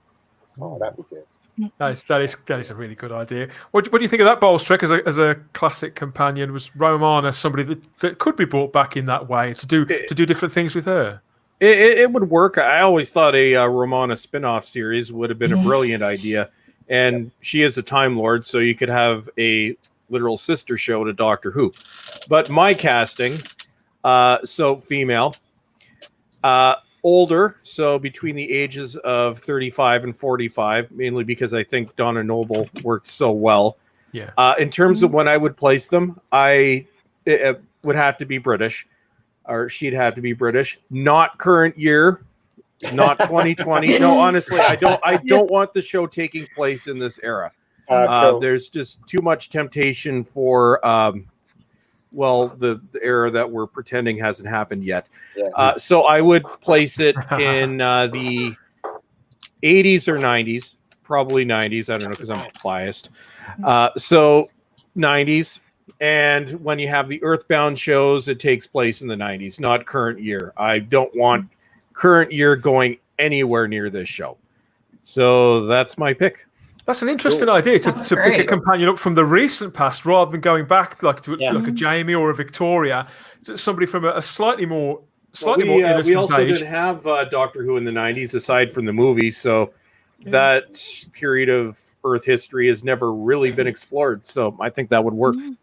Wow. Lots of opportunities for a Guardians of the Galaxy style soundtrack with lots of 90s music. No, we're not doing that. That worked so well in Captain Marvel, didn't it, Gary? No, I'm banning any popular music, present or future. I've got the run. I've brought Murray Gold back, so he's scoring this. Yeah. Oh, he should be given a raise immediately. Yes, and an apology. Yes, absolutely. I think we all miss Murray Gold more than a little. Gary, where would you go with the companions? What would they be British? Would they be American? You're talking about American Doctors. Would you go American? That's interesting. I haven't thought about that. I would let's go Canadian. Let's make a thanks, Gary. let's make a compromise. No, I would do okay. So I'm formulating this in my head. I'm not very good at picking up stories here, but what I would do, because I'm going to wrap this around, I'm a big Captain Jack fan. By the way, I love bringing back Layla to regenerate. That would be so great. Great idea. Great spot on idea. But I would do something with a female companion, and she would be from a near future that is blocked out in the Doctor's head. There's a big mystery. There's a big pocket of time that the Doctor doesn't know. So we have a companion that knows things the Doctor doesn't know. And it would be all centered around a third companion, Captain Jack, and he would be the antagonist through the series. It would be the Doctor versus Captain Jack. Captain Jack has betrayed the Doctor. He might have good reasons for it, but think of it as a Professor X Magneto kind of thing. I like that throughout the entire season. Rogue time agent, rogue Torchwood, rogue Jack generally. It just works, doesn't it, Sarah? You're a big Jack fan. That doesn't set your teeth on edge. That the idea? No, I love that. I love John Bowman. I never thought Gary had an imagination. What's going on there? I know, right? Well, it reminds me a little bit of Lucy Miller, and I've seen that in the chat. A couple of people have mentioned Lucy Miller from the Big Finish audios because she was part of a witness protection program, wasn't it, Bolstrick, that she was placed with the Doctor by the Time Lords, and she couldn't remember everything about her life, could she? I can't quite remember. It's been a few years. I haven't listened to it for a few years. I already know who might work. Colin Baker's current on Big Finish. Why can't I remember her name? He's got the two companions, the younger one. Okay. Flip Jackson. Yes, I love Flip. I could, if I go younger, Flip. Younger. It's very, very interesting. You know what? All it's coming interesting. together now. Everybody has a different idea of what the Doctor, and I find it fascinating. Started from similar places. Sorry, apart from started from similar places, and now they're going off a little bit. She doesn't know I've been using this to suck her brain. You probably have. Go on, sorry, Gary. What was that? No, it's still. People have been kind of overdoing it lately and doing it wrong, but I do like the unreliable narrator, and we can't always assume that the Doctor's on the right side of history on this one either. So you could play with it a lot of ways. It's very comic book, but that's where my imagination comes from. So, and do you know he used to own a comic book shop? Oh yeah, we were going to bring that up. No. We were going to challenge that narrative. But the comic book stylings, they did sort of try.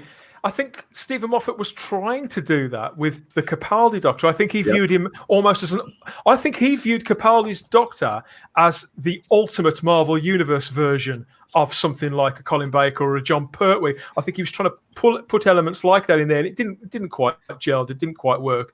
I don't think Stephen Moffat understands comic books enough. I think he, like several ideas that Moffat had, he sort of picks them up and then puts them back down again. But as a way, I think as a source material, it's certainly something that's worth sort of picking up and staying with. I think Andrew Cartmore tried it a little bit with underground comics in the late 80s. He was very much into counterculture and 2000 AD and titles like that.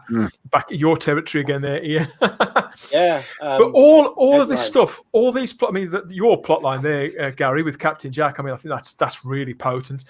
And Andrea, you've talked about regenerating Romana, that could play into something, but because the fact is you could put who you like in a show, can't you? Whatever show, Doctor Who or any show, as we're currently seeing now, if the material's no good, if the right people aren't writing it doesn't really matter who's standing there saying the lines. So I think we're going to move on to writers now.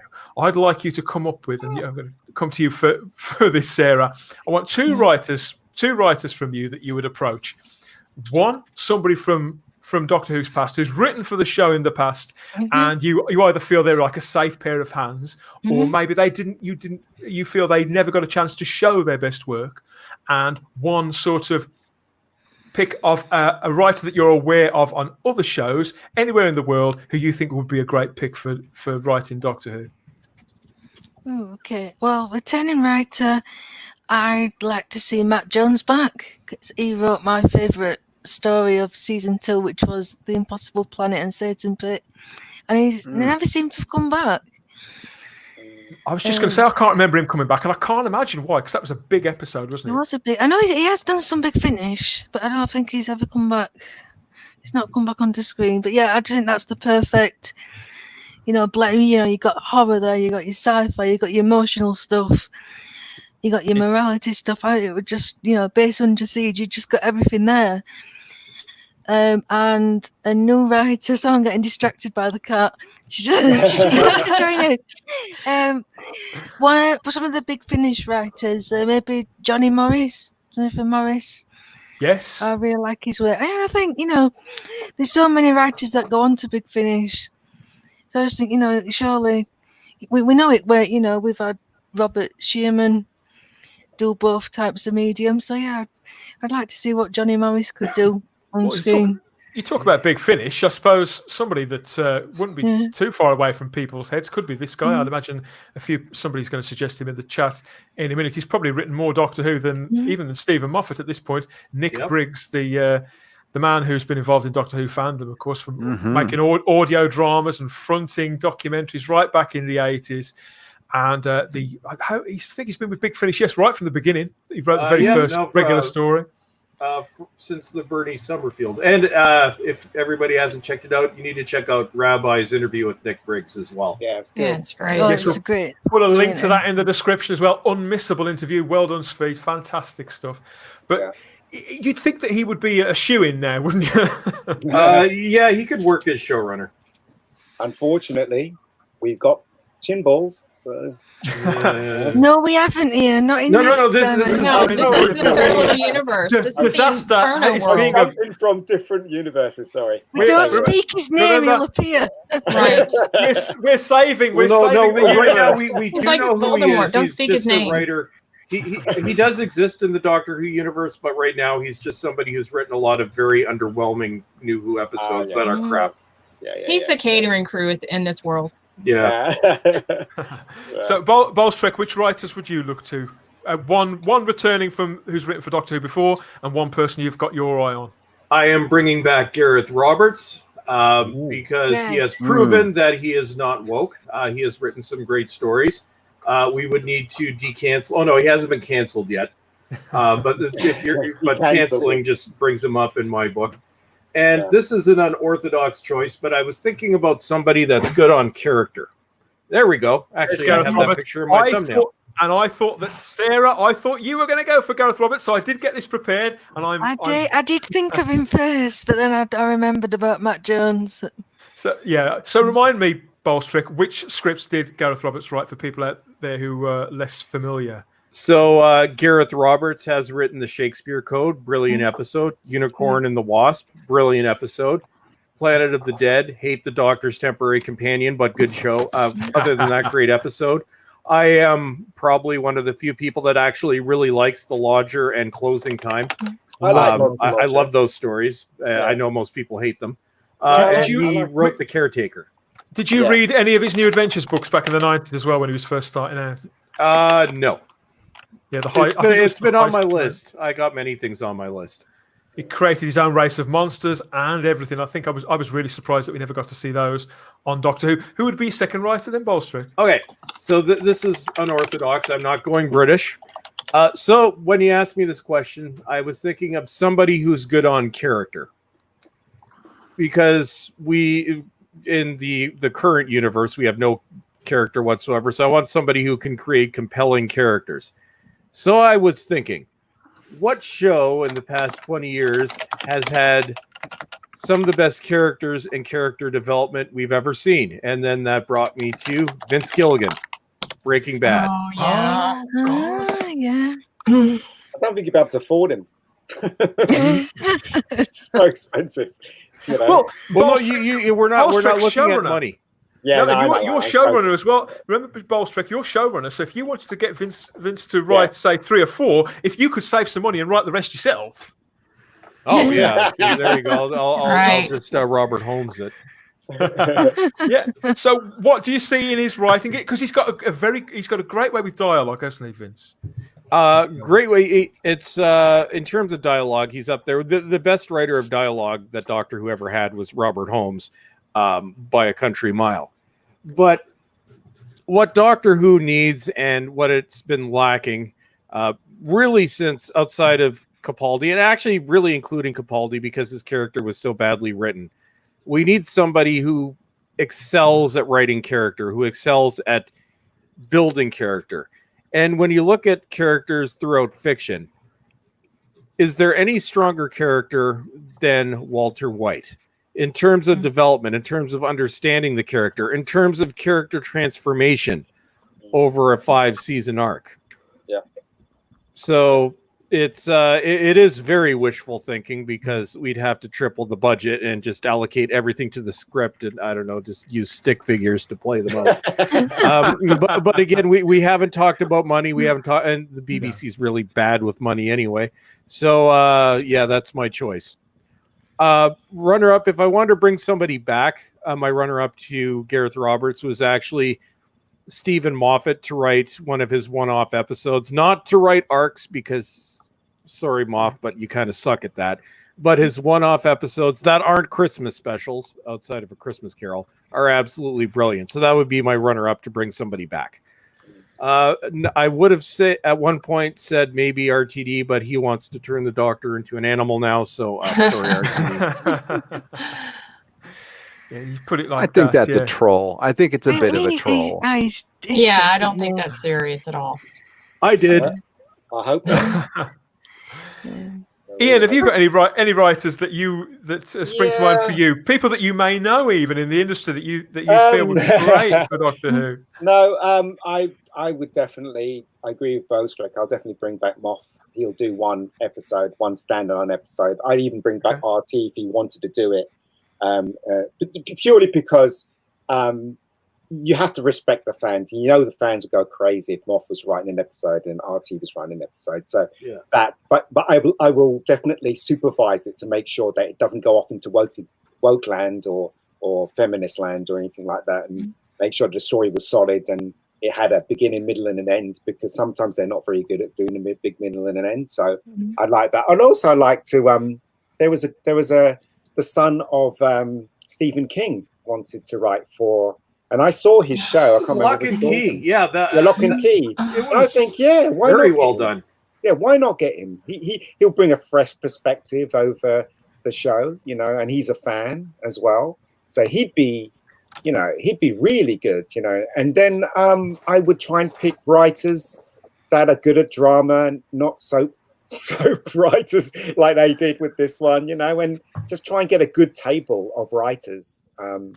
It's strange, isn't it, when you can have writers of this caliber, and it's not it's not the first time. The Joe Hill business I'm talking about, where they express an interest in writing for the show, and some of them. I mean, Joe Hill did write in, didn't he? He approached the BBC, and he's not the first to do that. He probably won't be the last either. So the thing is, it's passion, right? Because when even though I don't know Stephen King's son, but I read what he said. He really wants to write for Doctor Who. When he said that, you can feel the passion, even though it's words on a page. He wants to write for Doctor Who. So and his rebuttal was really rude, and I think it's really it's xenophobic. Really, that's what it came across. Rather than sort of get writers who trying to get a story out of them, it's like trying to get blood from a stone. And you do get the feeling that's happened with several writers, and this has been in the classic show as well. Come to think of it, who you can see they've persevered with. And brought them back time and time again, only for them to disappear and never really have hit a pay dirt. I think that's something that has happened in both the classic and the new series.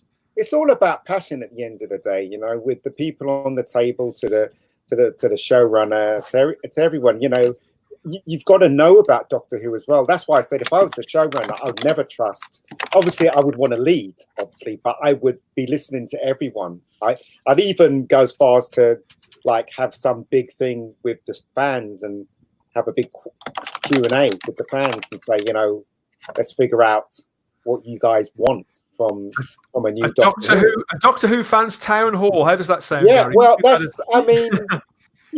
I would do that. I would definitely do that. Because the fans have been getting shit for a very long time from the BBC, and as I said, even in the Moff era, they were still saying, the fans were disrespectful, and they're not. They're just passionate. So that's what I would do. I would have this huge, in some Comic Con somewhere, I would have one and say, and have a couple of stars on, and say, what do you think? Where do you want it to go? Blah, blah, blah, and listen to them. Do you think that's feasible, Gary, as a way of sort of asking the public which writers they'd like to see? Would you approach comic book writers, for example, at somewhere like a comic? Oh, absolutely. That would be it.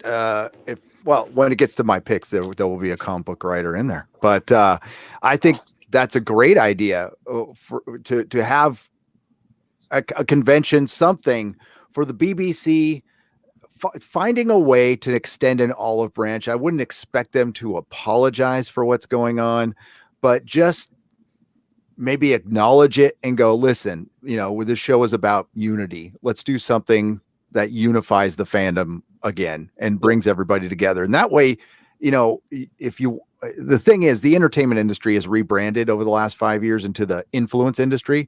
And that's where these problems have started. And they've just stopped wanting to tell good stories or even caring. So I think that's a great idea. And other people have brought it up. The Legend of the Traveling Tardis podcast and I talked about, Jodie, if she wanted to really, mend fences with fans, she would have been at every con. She would have been at every single appearance, going out, kissing babies, shaking hands. They never made that attempt at all. They were so aloof. And I remember seeing Capaldi at San Diego Comic-Con working the crowd outside, working the crowd, taking pictures. So that's the kind of enthusiasm we need again. So I think the news we've had, the people of us who are on the BBC's mailing list, or at least I was, I think they may have fallen out with me now, everybody. I used to get emails from them asking, advice about which stories from the past would you like to see sort of revised and revisited. And none of them. They go away. That was when I hit the little tab that says, this mail from this address is now junk. It goes right to the junk folder. And if you are watching Christian Basil, because he's been on Type 40. So hello, Christian. Hope to catch up with him again soon. Also, another thing I wanted to say was that the reason why I would have something in a Comic-Con is because so many people could say so much shit in Twitter and Facebook and whatever. They hide behind that. But once you're in front of a crowd and you have people that's part of Doctor Who, people suddenly have respect. Do you know what I mean? You'll have some idiot that would call you whatever, but he'll get ushered out, obviously. But they have to be respectful and they have to talk in a respectful way. So that's the way to move forward, in my opinion. Andrea, have you got two writers in mind? Would you look I do, and you could probably guess my new one because like I said, Ian's in my head. But I swear, we're going to come to you next. Controversially, and I know that he has kind of gone woke. He's sucking my brain. But I would bring back RTD. Because he was responsible for bringing back the show and actually bringing it back to the level of it being acceptable by classic fans. And I think we need to go back to that properly. Even though he says continually that he's run out of stories to tell with Doctor Who, he could have fooled me. That doesn't wash with me. Does it? What do you think? No, I don't think he's out of stories to tell. Absolutely not. Of course, just like Ian was saying, I'm the showrunner, so if it gets too woke, I have a right to veto it. So, I like this. So yeah, and obviously, I would bring back Moffat. I agree with that for a few stories. And Joe Hill. I mean, I agree with Ian on that. I think he was really. That was a shame that BBC how they treated him. Because he's a huge fan, and for them to act that way is just, that's terrible in my opinion. And I think he could bring a fantastical approach that's been kind of missing from Doctor Who for a bit. Big support for Neil Gaiman to return here in the chat after two episodes that he wrote in the Moffat era, without interference this time. Leave the man to it. He's a genius. Right. He's a genius. Just leave the man to it. Who else would you look at, Andrea? Maybe from outside of Doctor Who, bring somebody in from left field. Oh, just Joe Hill. I mean, he hasn't written for Doctor Who, and like I was saying, I agree with Ian on that. I think, I think we need to get back to a little bit of more fantastical Doctor Who, along with the sci-fi, because, I used to kind of look at the Matt Smith era too fantastical, but I'm kind of hungry for that now. And I think that is something that is we need. We need that childlike, those childlike episodes that make us feel like kids. And I think that is something Doctor Who was founded on, and we need to get back to that. It's a difficult balance to strike, isn't it? To gently scare kids rather than horrify them. And I think that there's untapped ground there in people who are maybe famous for writing for adults. I think, okay, you look at, I know they spoke to J.K. Rowling. She nearly wrote, well, she was keen to write for the show, wasn't she? It probably was never particularly feasible. That's a shorter distance. It's not a huge reach, but a storyteller is a storyteller, no matter what medium or what genre. I think a lot of them can turn their hands, can't they, Gary? So hit us with your writers. Then you've got one comic book writer and somebody else. Mm-hmm. Who would you pull in? Well, so as showrunner, I've talked about it forever. People are probably tired of hearing about it. Jamie Matheson, and I would, because I love his 2 episodes. But Grant Morrison, I would pull in. He would, because he can get pretty postmodern and dark, but he can also pull it back and tell some really good stories. And I think he would be a great choice for doing a couple episodes here and there.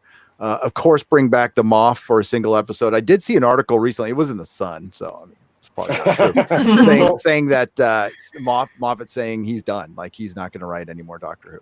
Well, I mean, Jamie Matheson is a superb choice. I feel, as you say, two scripts.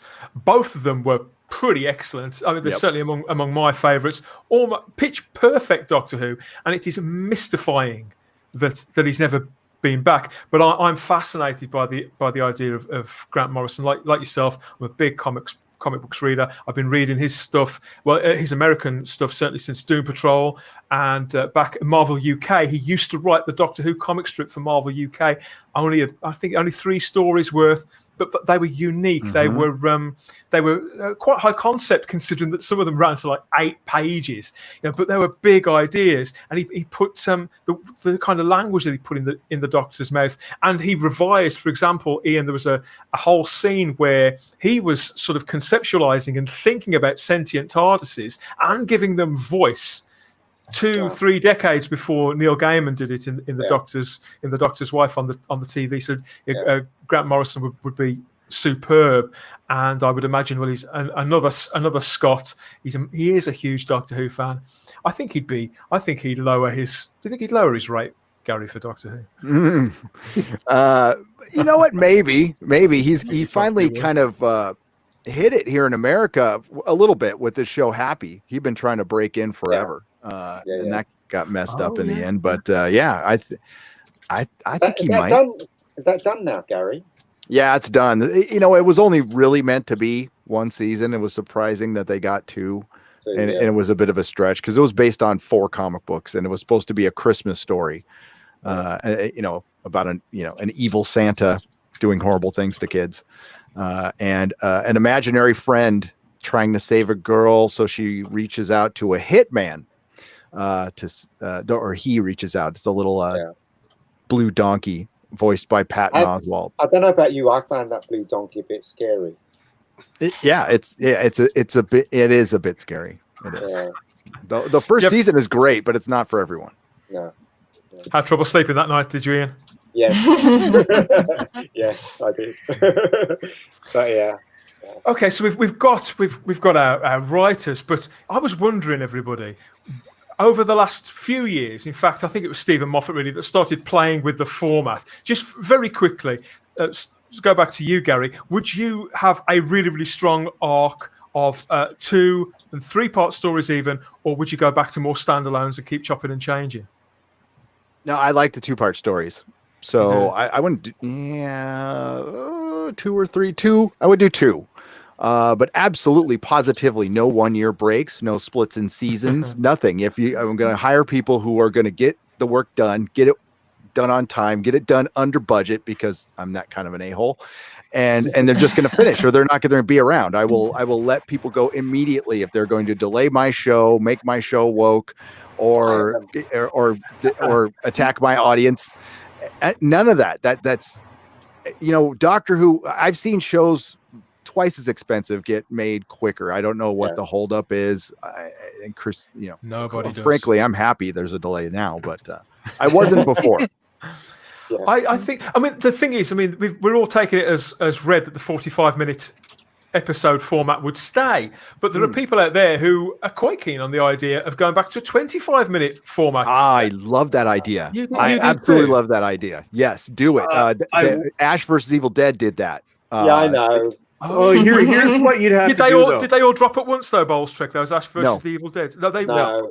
But the idea, if you want to do 25 episodes, it can't be, or 25-minute episodes. It can't be one a week. Drop 25-minute episodes, but Monday, Tuesday, Wednesday, Thursday. So the same week. I would do Monday, Wednesday, Friday. Well, you can't do Friday, Saturday. I'd do 3 times a week.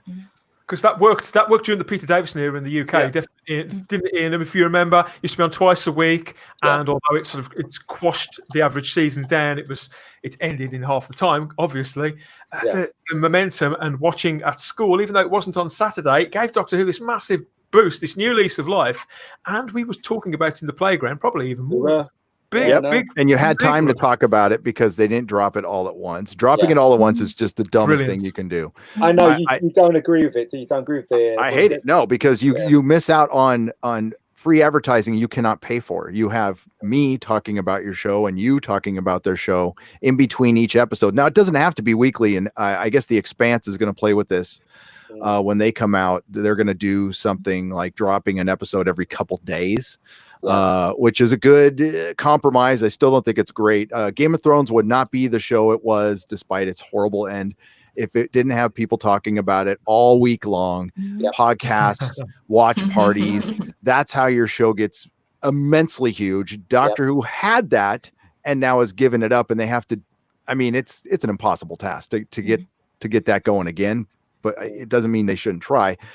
But the free average, again, you cannot pay for hundreds of YouTubers, just YouTubers, doing podcasts on your show that equals millions of views collectively, which is millions and millions of minutes watched.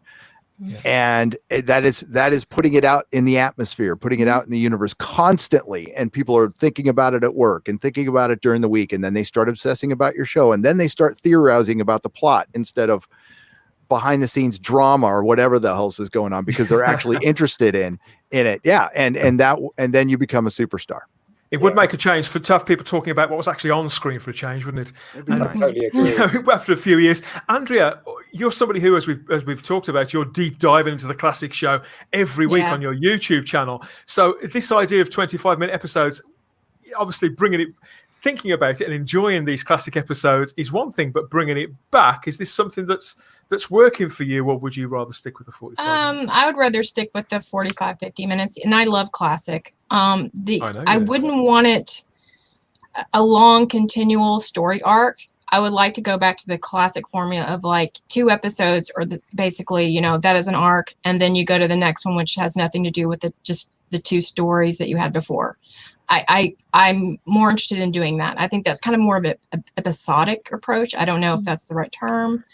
But that's what I would do. But I would do 45 to 50 minutes, 10 episodes per seasons, and that's it. I wouldn't do any more episodes than that. Best of both worlds. Ian, where do you sit with that 25 or 45 minutes?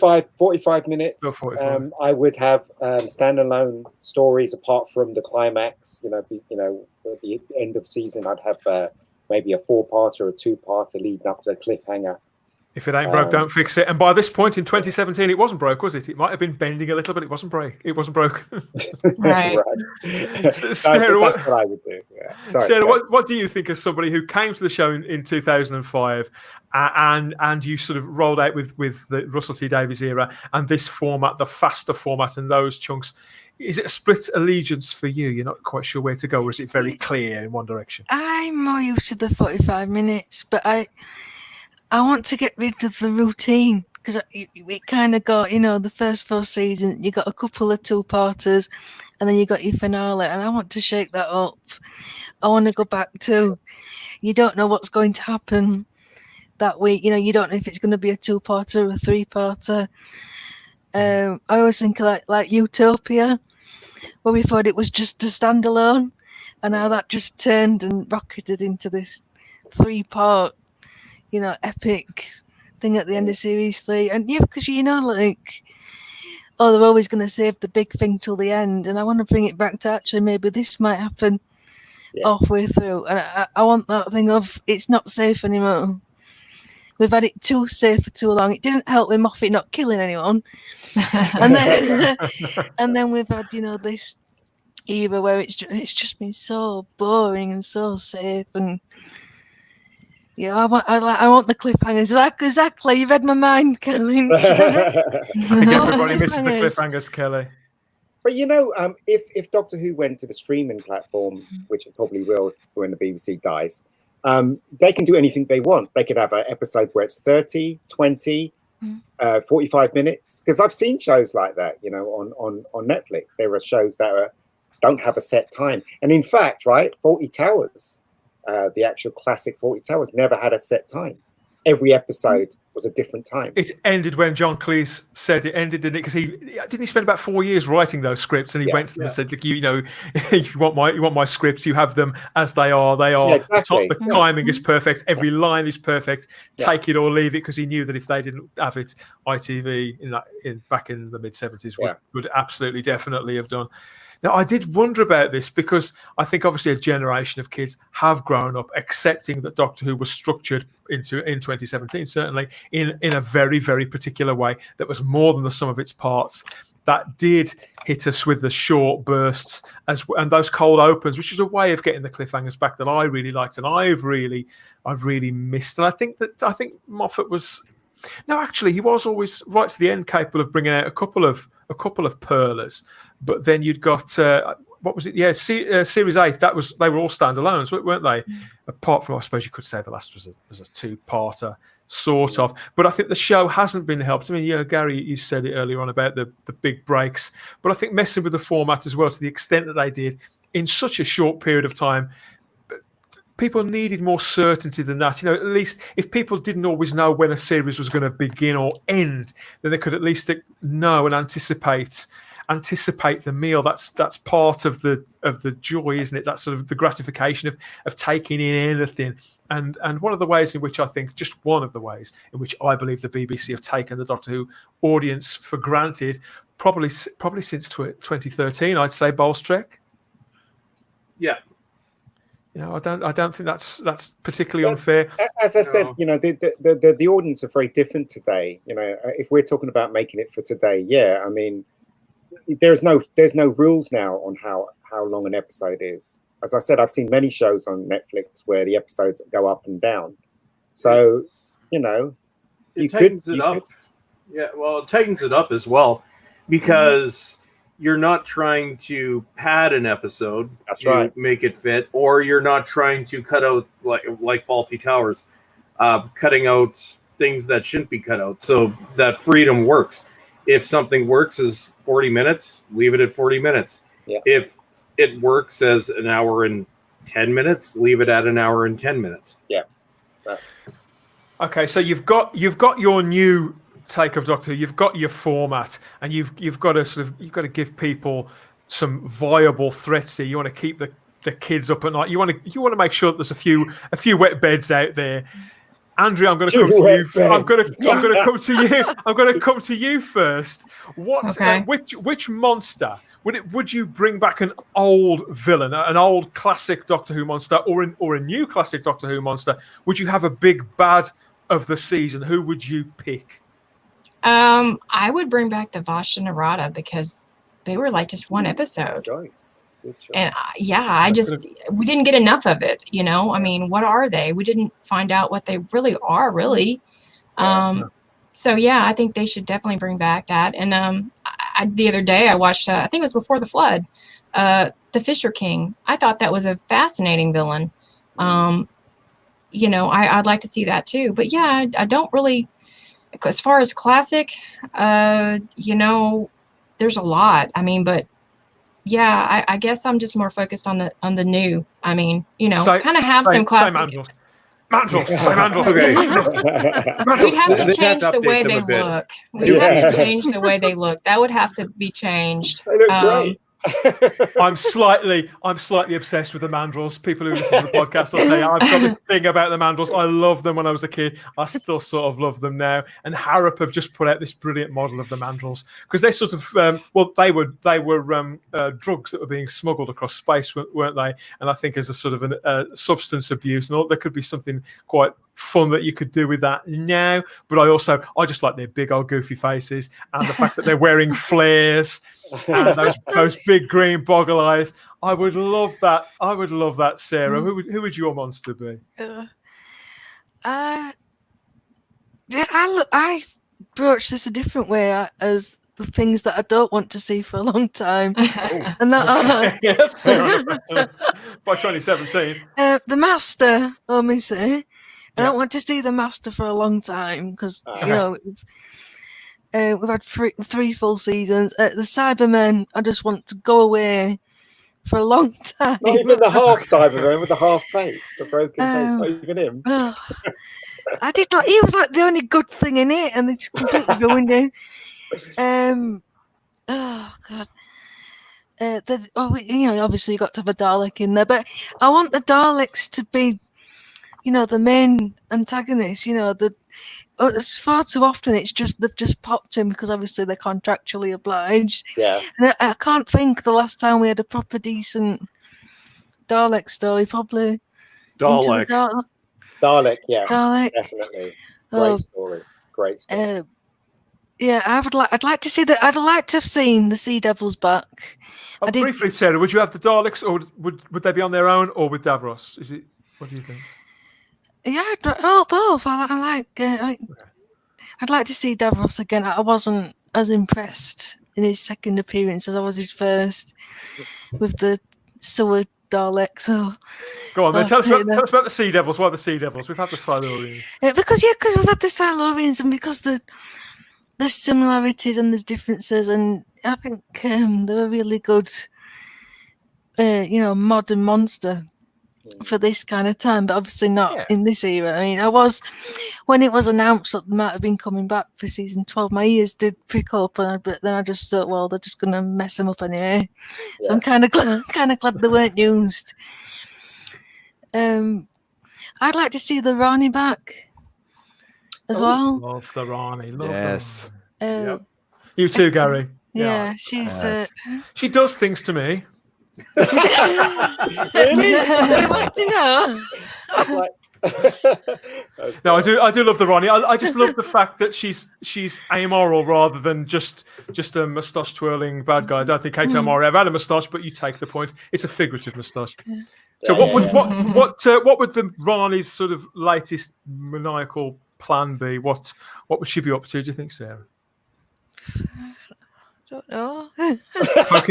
poking around inside our minds or something. Yeah, she's in charge. She did COVID. That's what it preempt that as well. That explains a lot. Yeah, that explains a lot. She'd be very good at brainwashing as well. With your minions. But yeah, you could get a really glamorous. Yeah, I imagine somebody like Gillian Anderson. Oh yeah, playing. I can see that. I can see it too. Do you think it's her role in American Gods Bowls Trek? That was a little. That was awesome. Yeah. Yeah, you think so too, Gary? Yep. She had a sort of definitely an alien quality, but because she was playing a representation, wasn't she? Of the was she playing the media or something like that? Yeah. You couldn't get much worse than the She's media. The mainstream media. In that. Yeah, it's all coming back to me now. And fair enough. She's lovely. Okay, so where are we? Bowls Trek. What about you? Would you go for the classic monster, or is there somebody from the new series that you? I am going with an idea that I've had for a very long time. So I'll set the stage. So throughout the series, there's some kind of figure that's causing various bad things to happen. So you see it, you might see the arm or something like that, but you have no idea who it is. You don't see this person speaking. They're walking around in the shadows. Then in the 2-part series finale, at the end of part 3, the villain reveals itself. So we're in 2017. So this is immediately after the 12th Doctor.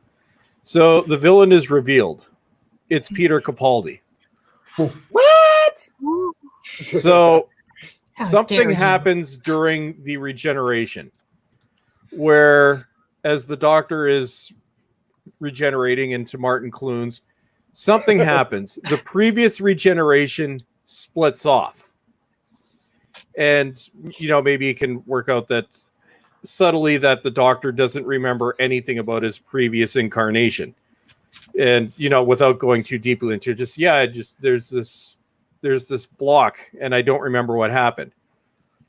So we have the previous Doctor who turns into the villain. And this would be a villain that would carry through multiple series. So the Doctor's enemy is actually the Doctor.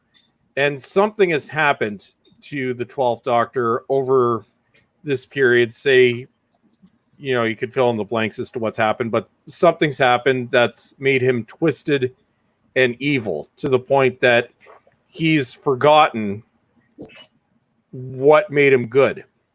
And then he is revealed as the Valeyard.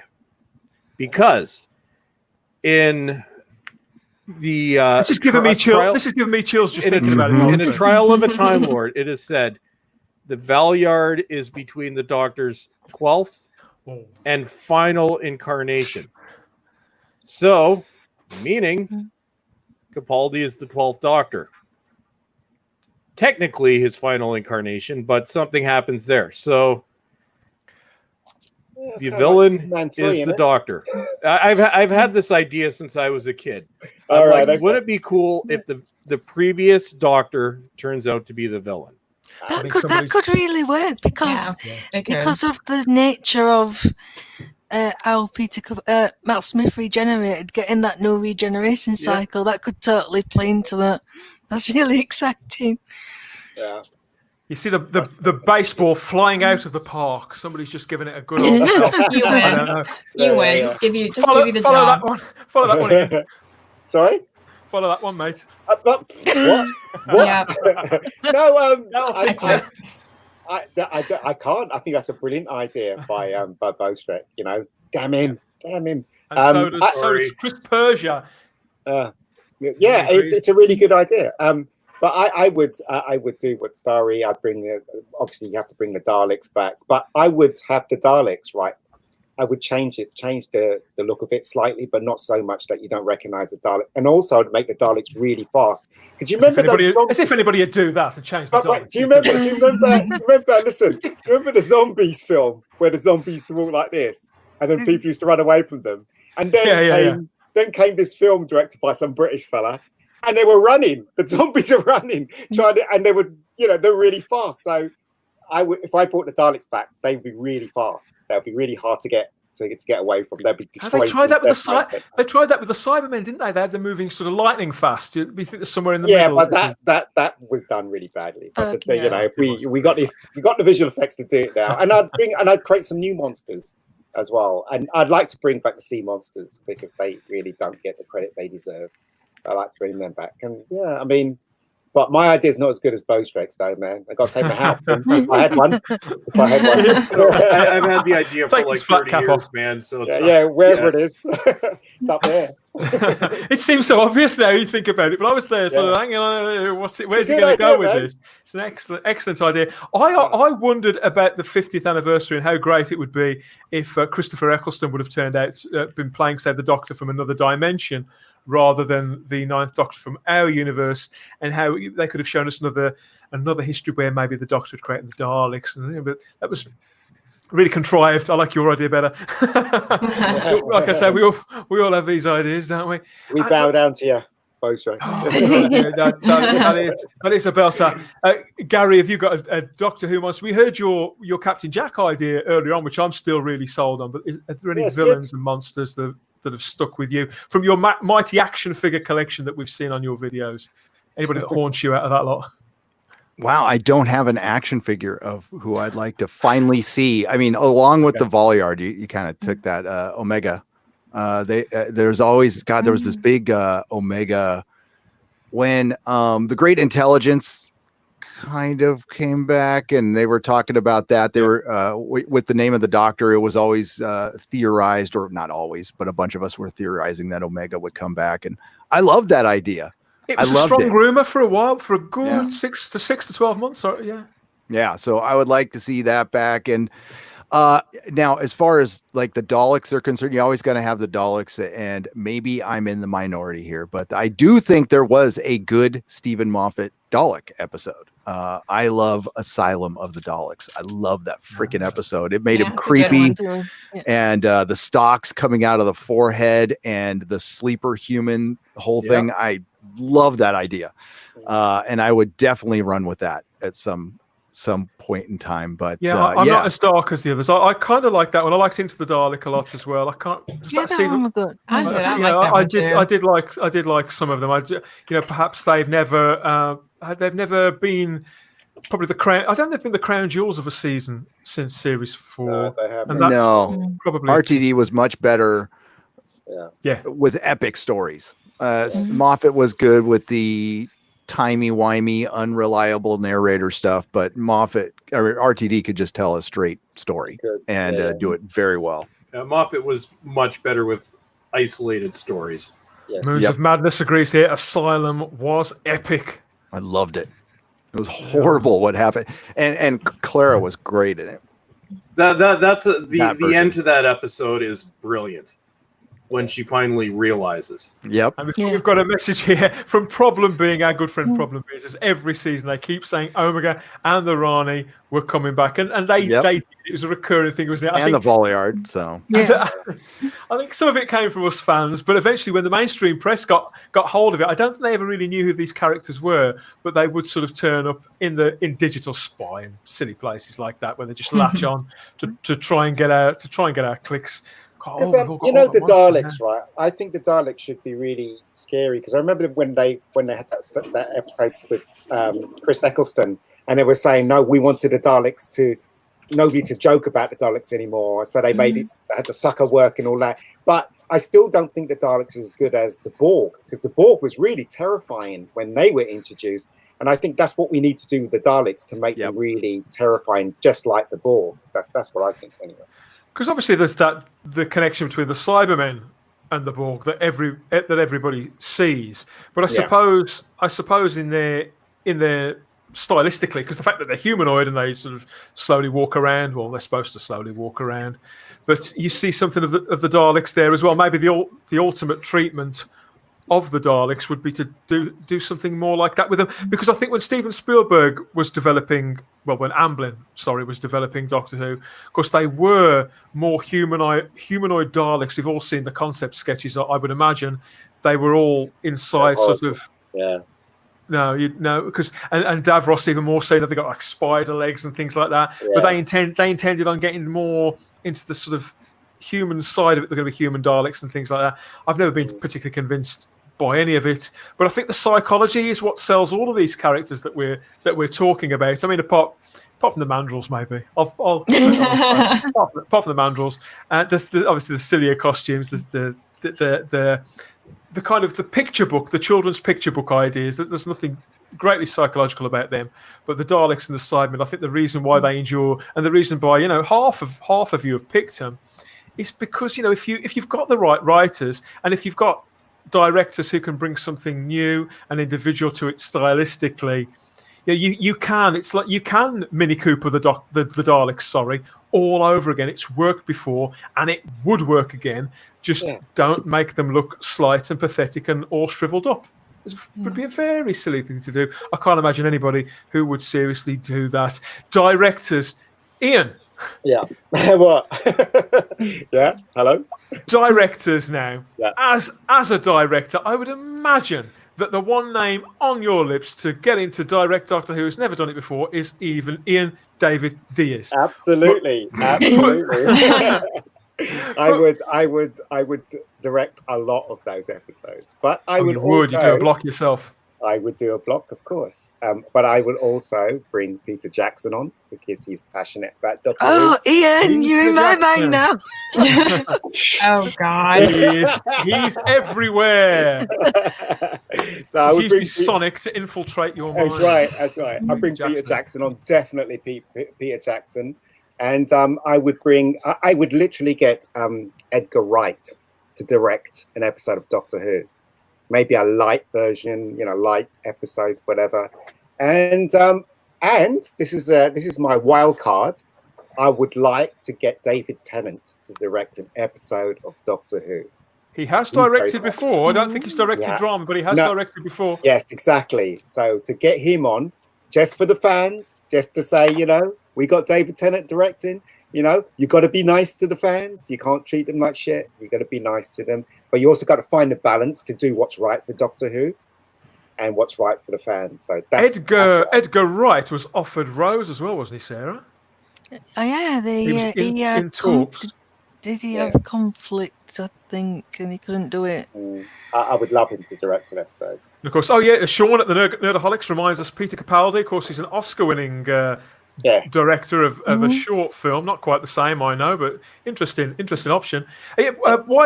Why Peter Jackson? Why is this a name that keeps coming up over and over again, do you think? Because he's a Doctor Who fan. I mean, he's proved it time and time again. He talks about Doctor Who all the time.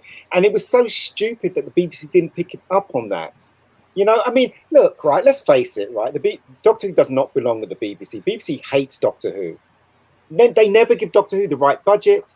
They're always doing something that would spoil it. They're always trying to throw it off the railways. They basically hate Doctor Who. BBC throwing away episodes. Yeah, exactly. Things like that. I think it'd be better if it was on Netflix or HBO took it on, or keep the British thing in there and keep the British people shaping it. But the BBC, they've never liked Doctor Who. Let's face it, they've never liked Doctor Who. They just kind of tolerate it as the years go on, in my opinion. Talking about liking, please like this video and subscribe to the channel, please. And hit the bell to get the notifications. I've got to forget I'm on YouTube now. I've got to remember to keep saying all these things. That's why the ticker tape's there. It's just to remind me. And I'm pretty sold on Peter Jackson too. Yeah, Sarah, you're a massive fan of the Lord of the Rings. Yeah. How do you feel about this? Is this an obvious pick for everybody? Yeah, because he just gets it. He can do the fantasy, he can do the dark, he can do the horror, you name it, he's done it, and he loves it. He's got the passion. And we had Stephen Moffat, Steven Spielberg, and Peter Jackson all doing Tintin, and they should have been. I can just see him sat around the pub talking about Doctor Who. There is stories out there. There's got to be between the three of them, and we've been robbed. There we are. We've all done it, so I refuse to believe that they didn't. I refuse to believe. Which director would you look at, Sarah? Which ones would you go for? To return, Graham Harper. Graham again. Because I adore him. He can do the big action stuff. He can do the emotional stuff. He's Doctor Who's Ridley Scott, isn't he? He's still got it. He has still got it, yeah. Rachel Talalay, is that how you pronounce the name? I love the stuff that she did. She did Heaven Sent. And she was the last great Doctor Who director, wasn't she? Yes. I think she's still got her best to give. Tank Girl. Yes, Tank Girl. But you can't hide from Tank Girl. It's really, having that TARDIS all the time. She finds new ways to light it, new angles. I mean, we had that beautiful set. Was it the end of Doctor Falls where it was like all underneath the TARDIS and it had never been really seen before, and they got it all lit up and it's going down well. We've got good choice. Starry-eyed Girl. Starry-eyed Girl, call it. We've got more here. Yeah, she's brilliant. As Ian said, it'd be Peter Jackson. Peter Jackson, man, let's get him. It'd be awesome. And who doesn't agree? Oh, I agree. That was Andrea, has he done it again? Has he been inside your head again? A little bit. Peter Jackson definitely, because I guess he's saying, in my reign of Doctor Who, we bring back the fantasy back, so he'd be perfect, especially for like some kind of finale. Like I think that's where he would shine. Yeah. And I agree with Starry. Rachel Talalay, because Heaven Sent is a beautiful episode. Absolutely beautiful. And I would bring Peter Capaldi back because I think that would be awesome to see how he'd be behind Rachel the scenes. Talalay is not British though, is she? She's No, Canadian, there's lots of we Doctor Who can- directors. There. Right. That, yeah. And Peter Capaldi, because I mean, he'd be like a big kid all over again, directing, and he would be loving it. And I agree with Nerdaholics. I think he would be an asset to my reign of Doctor Who. So the only two 'cause you Peters. fancy him. What's that?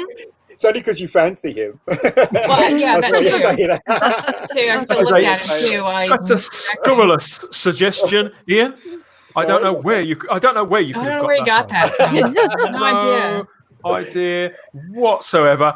Figure out Paul McGann on the set too. I'll figure out what And I don't know if you can both, hear Trey? it. My very overactive husky is howling because she has to go piddle. So I'm just gonna run away again briefly just after I do this. But so Starry stole my idea for the one I'd bring back, Graham Harper. Well, the last few weeks, because I've been doing Saturday watch-alongs with Noel and Rabbi. And last week we watched Caves of Androzani, and this week it was Revelation of the Daleks. They don't look anything like anything else from the original series. Just there's no Cinematic, debate, aren't they? no question. Graham Harper was the best director Doctor Who had, so he's coming back. As to who I would invite, I'm going to give Nicholas Meyer 2 episodes, and I'm just going to let him go to town. Yes. Yeah, that'd be awesome. Yes, that guy's a good director. He's a Is Mayer Canadian as well? No, Is no. he? He's not. No, he No. born in New York City. Yeah, he's Oh, American. okay. Yeah. Presently, may or may not be working on that Khan miniseries that CBS have been talking No, about. I don't want to see that. I don't want to see him involved. He was involved in Get him away. Get Discovery away at the from Star beginning Trek. and made them. Yeah, he very, very early Discovery development, and then I believe told them to go shove it.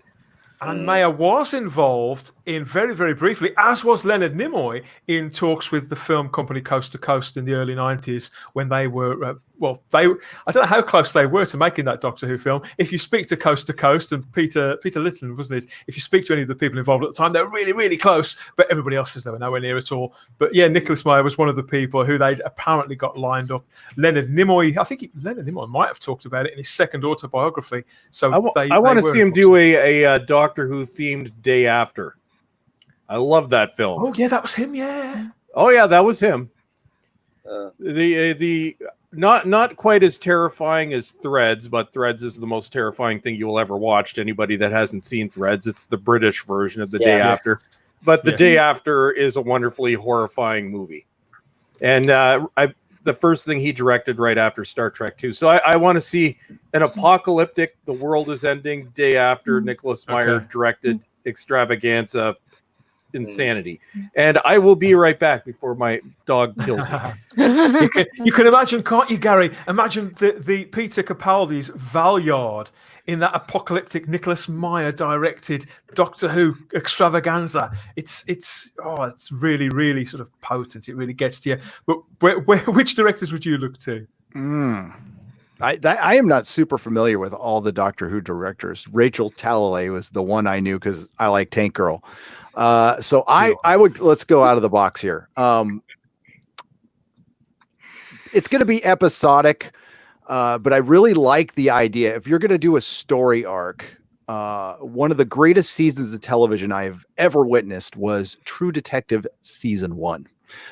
It was magnificent, and it was directed by one person. So if you're going to do something with the story, The whole season was directed by the one guy. Yes, and he's from the Bay Area, and his name is Kerry Joji Fukunaga. He will be directing the next James Bond film, which might be kind of woke, but that's another subject. But he also did Maniac on Netflix. He's an incredible visual director. And I would have him do my 2-parters for that. I would have him, he would be, if it was 2 or 3 2-parters, he would be part of it. And that would be one arc. So I would definitely get that guy. And for a couple of episodes, although I really hate what he did at the end of Mr. Robot season I was 4. about to say that. Yes, Sam Esmail is another. He's a terrific director. Terrific, great, spectacular visual director. Kind of a nutbag in real life, but so are most of the people in Hollywood. And that's who I would pick to do 1 or 2 episodes. Yeah, he's presently got his hands on Battlestar Galactica, isn't he? So, I hate that. And they're going to be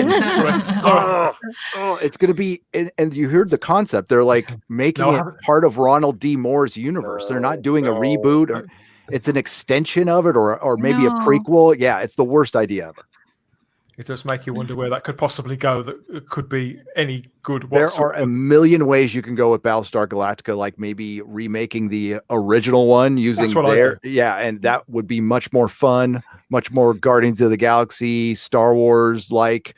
But instead, we're gonna go to more postmodernism and dark dystopia stuff. Especially, people really want to watch that during these times. That's what I'm looking forward to. More dark drivel.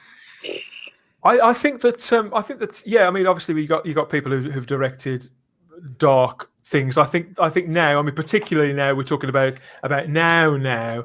But I think that at the time, Doctor Who with Stephen Moffat had gone really quite dark, and Rachel Talalay in particular, stuff like Heaven Sent. They were important stories, and they were really rich. But once you've been that dark and you've taken the Doctor that far inside himself, you have to really start playing in the light areas too. Agreed. You can't the light and the dark. You have to know when to turn it up and to turn it down. Somebody here in the chat, Sophie Lowe, mentions any Black Mirror directors. Now, I have a Black Mirror director he comes from the same town as me, Carl Tibbett. If you're watching this, his new series is just going out on Alibi, We Hunt Together, and he's directed several Black Mirrors. He's directed the film Retreat. So I would kind of like to see what he do with Doctor Who. I don't know that he's a huge fan, but I know that he does like Doctor Who. But funnily enough, the one person who I would like to see involved with Doctor Who somewhere along the line would be Charlie Brooker. I do think that he is a Doctor Who fan, and although Black Mirror itself is very, very dark, that doesn't necessarily mean that he would make Doctor Who dark. I think there's something else in him. I think he understands. I've heard him talk about Doctor Who before now. He'd be a good writer, though. He wouldn't be a good director. He'd be good at writing episodes. Well, yeah, a creative force. I mean, he does direct some of his other material, but I think as somebody because he's still at the full creative, very much. We're talking about Sam Esmail and people like that. They're the full scope of talent. For Cary Fukunaga, I believe that he was the major driving force behind that season of True Detective. And they move that on every season. I am right, aren't I? That everybody moves on, and they've done 2 or 3 of those with different crews or something. But I do. I can every time Charlie Brooker talks about Doctor Who, I think, God, even just a special, even just give him a 90-minute thing to play with, give him the anniversary story and nothing else. If you can keep him for that, that's my 2 pennies worth on that. I think Bolstrek is still dealing with whatever he's dealing with. But we've got We've got Oh, so I missed it. What did Gary say? Gary said that you were terrible, and thank God you've gone. Just the worst Canadian ever. That's right. Okay, so cancel Bolstrek now. But, they've been trying that for a while, so I will cancel myself. Nothing new. Occupational hazard, isn't it, mate? Yeah. We've got. I can't remember what Gary said. He said Cary Fukunaga and Rachel True Detective. Rachel Talalay, because of his favourite film, Tank Girl, and mentioned Sam Esmail as well, the Mr. Robot fella. Okay, cool. Good choices. Yeah, they are. They're both capable of being fun. That's the most important part. They had that 90s episode of Mr. Robot, and Maniac was was crazy. It wasn't like the most complete, well-made show, but it was at least they tried something. It was pretty fun. I like it. They're playful. I would describe those productions as playful. I think Mr. Robot as well, even though it was obviously very, very adult in a lot of ways. They've cancelled fun, so we are going to de-cancel fun. Did you Absolutely. That's what the Space Book's all about. Gary, did you watch the last season of Mr. Robot? Or did you just give up on it? I got halfway through, and then I heard what they were going to do at the end, and I just went, and that's the direction they were going. You know, but I like, ooh, that was disappointing. I thought they would do something a little better. So there was one episode, right, that was brilliantly directed by him, and you probably didn't see it. It was an episode where no one said anything. There was this one line in it where his sister said, "All right, you don't have to talk." And all the way through that episode, nobody said anything in it. And they were trying to rob this place, trying to change something in this computer place. They got out and were chased by the police. And most of the episode is what's his name being chased by the police, and he doesn't say a word, not a word. And at the ending, he gets away from the police, and that's how it ends. And Spoilers, everybody! Really No, there's another episode supposedly without a cut. Right, it's a single shot episode that's in season 3 where they're going through the building, and that was that. Yes, I'm saying he really does know. You know, he's weird, but the way he directs stuff is really, really great. You know? So, but yeah, it's a really good director. But anyway, Sarah, I don't know about you, but we've got through all of this, and we've got 5 pretty good here, lean, functional examples of how to do Doctor Who. From 2018 onwards, really sort of stylistically varied, and the kind of ideas that sort of make you really ravenous to see it all. After all, but we've gone through all this, and can you believe it? No one's mentioned this fella. Nope. Things would have been better had that rumor been true. Right, yeah, obviously. I feel we should put... Not my first choice. Poor Chris Marshall. For the last 3 years, this guy, he's had nothing remotely to do with Doctor Who, and yet if you type his name into Google, immediately, so the second option that pops up is Chris Marshall, Doctor Who. So I salute you, Chris. And maybe one day, maybe. No, hold on. Wasn't he meant to be the next Doctor, and then Chibnall stepped? It was a cover story. It was a cover story. It was put out purposely by the BBC to hide what they eventually did. They had their mind. They had their mind made up, just like they have their mind made up right now. At this very moment, their mind is made up. So. You know, when they really will kill Doctor Who is when they take the police off the police box. That's coming. Going to happen. Take a look at my next video. Thanks for that nice little segue there. Actually, Gary and I were talking about that in DMs this week. It's coming. Right. That's the last vestige of Doctor Who is going away. Yep. I say do it. If you remove the whole TARDIS, just get rid of the whole TARDIS, and it's not recognizable at all anymore. That's clean break. Yep, because it's not Doctor Who anymore. Nope. I think somebody should make a decision here. And we're going to throw it open to the chat now, just before we wind things down. So everybody in the chat, I'm going to go through now very, very briefly. We're going to summarize people's different takes on Doctor Who 2018. And although I'm not quite sure how we can read this as it rolls along, but if you can give us an idea and of which one of these versions you think is the winner. We've got starry-eyed girl Sarah Graham here, had Michael Sheen as the Doctor in a McGann-like steampunky TARDIS with one female companion. The stories would be written by Matt Jones and Jonathan Morris, maybe, and they'd be fighting the Sea Devils, directed by Graham Harper and Rachel Talalay. Sounds good. Does that sound? Has anybody going to vote for that? Yeah, let us know in the chat. Yeah, put S in the chat. That's it. Put an S. She's done this before. She's done more of these than I have. But that's it. Put that in the chat. And we've got Bolstrick here. You've got Martin Clunes as a softer Doc Martin style Doctor. A man who maybe could pass in the 21st century, but looked a little bit strange when you got up close to him there, with an older female British companion who maybe could hail from the 90s. and the episodes would be written by Gareth Roberts or Vince Gallagher and the main villain on that would have been Peter Capaldi as a Valeyard, directed by Nicholas Meyer.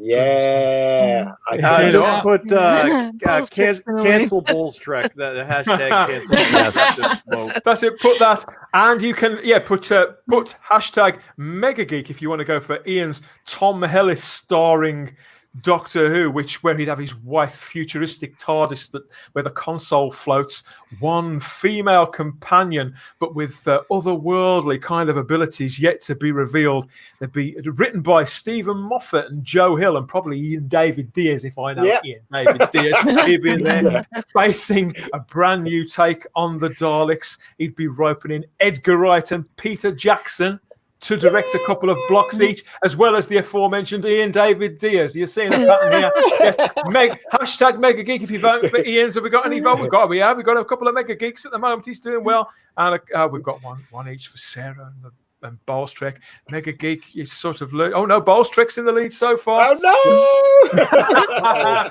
Well, keep in mind there's a minute or so delay between us and them, so they're still coming through. Okay, that's the votes for the jury. It's like the Eurovision Song Contest, isn't it? Yeah, We've got Andrea, the Blue Bonnet Productions version of Doctor Who would have starred Craig Ferguson or Tom Ellis, and she'd have had Romana as the companion. Episodes would have been written again by Joe Hill, but this time with Russell T Davies, and the Vashta Narada would have been the big bad guy, and she'd have also had Peter Capaldi directing, with Peter Jackson maybe on standby too. That's Peter Jackson again. So yes, give us 2 Bs for that. Yeah, so we don't get mixed up between Blue Bonnet and Bowles Trek. So 2 Bs for Andrea and the Blue Bonnet Whovian Productions version of Doctor Who. It's still looking a bit slow there. We're still waiting. And there was Gary with his Chiwetel Ejiofor starring version of Doctor Who, which it wouldn't do anything particularly to the TARDIS, but it'd make up for it in every other area. We'd have this Canadian companion from the near future where we don't know anything about this sort of particular place in her past, if you remember, and they'd be written by Grant Morrison and Jamie Matheson as 2 deep-thinking writers. Captain Jack would come back but go rogue, and the original sort of one of the original Time Lords, the pioneering Time Lord Omega from the 3 Doctors and the 5 Doctors, the Lord of Antimatter. He'd return as the big bad guy, and he'd be tapping Kari Fukunawa and Rachel Talalay to direct, maybe get that Tank Girl crossover that we've all wanted for the last 25 years. Who knows? So put an N if you want to go with Gary's there. We've got yes, we've got some comments here. Who's this? This is Sean. Agree. Can't we just vote for them all and show run a season each? We could do a season each. Could be 5 years worth. This will keep HBO happy, wouldn't it? 5 solid takes on Doctor Who here going forward, all the way up from 2018 through to 2021, 22, and we could guarantee them a series every single year, couldn't we? That's right. And the whole thing that we'd have in common is we'd all have Murray Goldberg. Oh, yes. Exactly. Give the man a raise. Probably would, actually. You'd go for that too, Andrea? Yes, give him a raise. Do you know what, right? Whatever happens, all our ideas is much better than Chilling. Oh, yeah. Definitely. We stand with Star here from guys. Just out of curiosity, Ian, who would you cast to play Romana? I want to see if you're in my brain. I don't know. I never thought about it really. I would maybe cast the girl that played that was in Captain America, the British girl. Oh, Hayley Atwell. Really?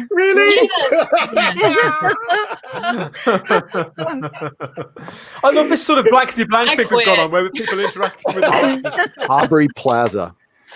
Oh yeah, she'd be very interesting. That's an interesting choice. I do like her though, Aubrey Plaza. Because in the Big Finish audios, Juliet Lando played Romana for an incarnation, didn't she? I haven't heard those myself. She reminds me of Aubrey Plaza a little, as she did when she was playing Drusilla. That's the only touchstone I've got with Juliet Lando there. But there's definitely a similarity. What's her name? The girl that was in Captain Hayley Atwell's going down. Hayley Atwell. Haley Atwell. Also Yeah. been in Big Finish. She's going down very, very well here. Flood of the Daleks. And Great, so great finish. is Starry-Eyed Girl. She always plays well with the chat here. There, lots more support for you here, Sarah, and from our dear friend Chris Persia. It's great to see you back and back to health, Chris Persia.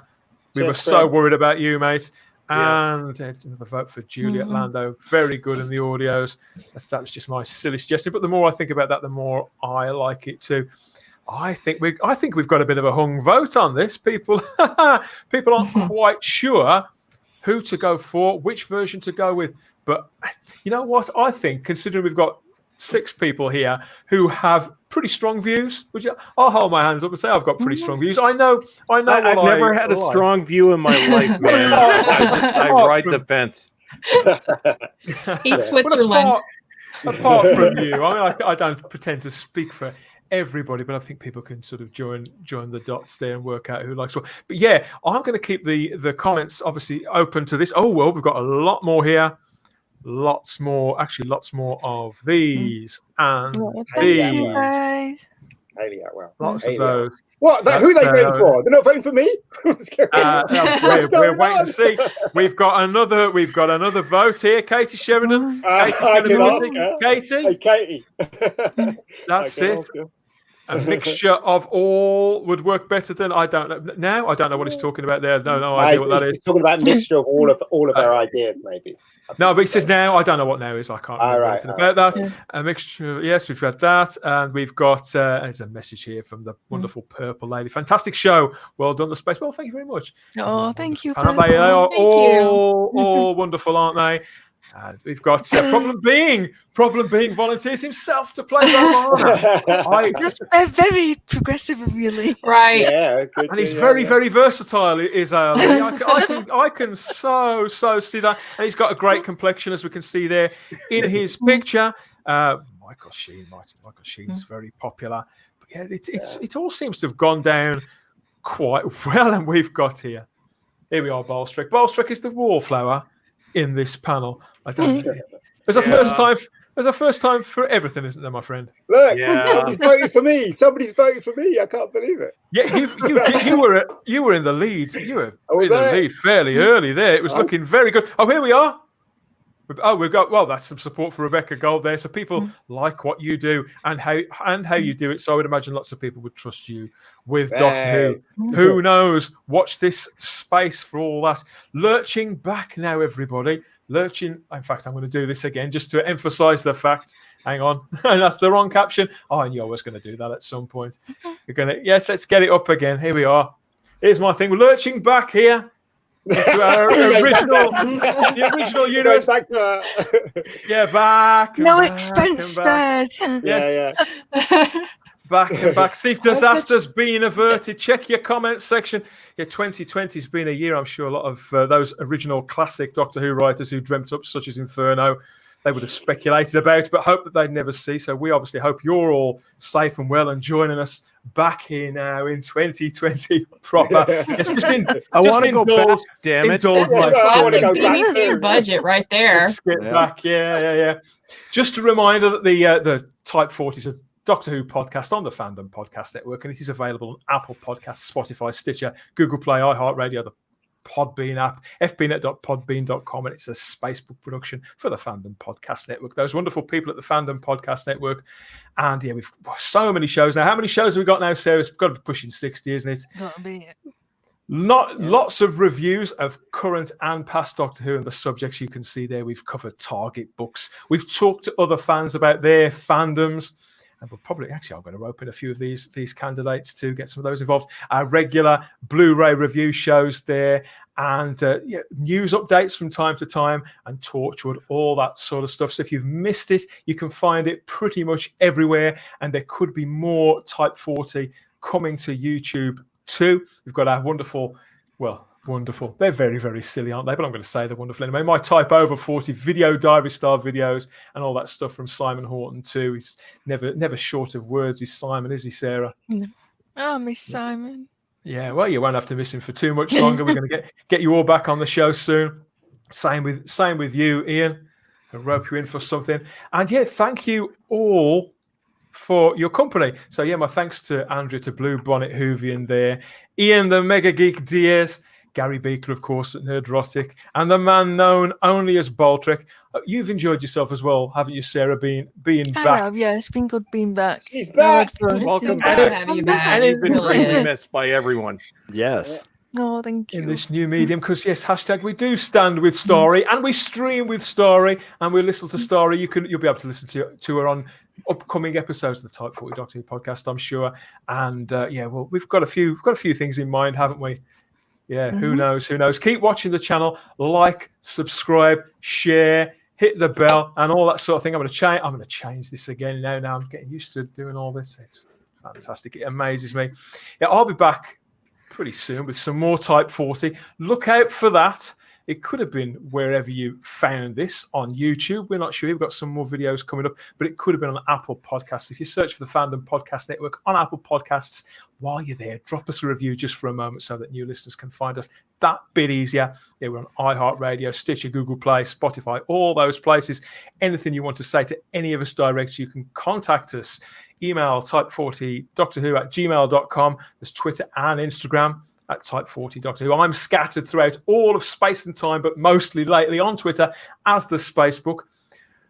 Blue Bonnet Hoovy and Andrea, where can people find you? Where can they get in touch with you and view your content? I have a Twitter account, Blue Bonnet Hoovian. I have a Facebook page, Blue Bonnet Hoovian Doctor Who, 1963 to 2017 on Facebook, and obviously on YouTube, just under Blue Bonnet Hoovian. There you go. I have no idea, but it's sound effects. It's Murray Gold trying to get back in the gig. He's so impressed. We want to. Ian, where can people hear and see more from you? Where do you pop up? You pop up everywhere. I'm not like these great people. Gary, I love Gary. He's fucking awesome, and don't even talk to me about Bolstrek. Oh, he makes me laugh so much. I cry. And I'm secretly in love with Blue. I make lots of people cry, man.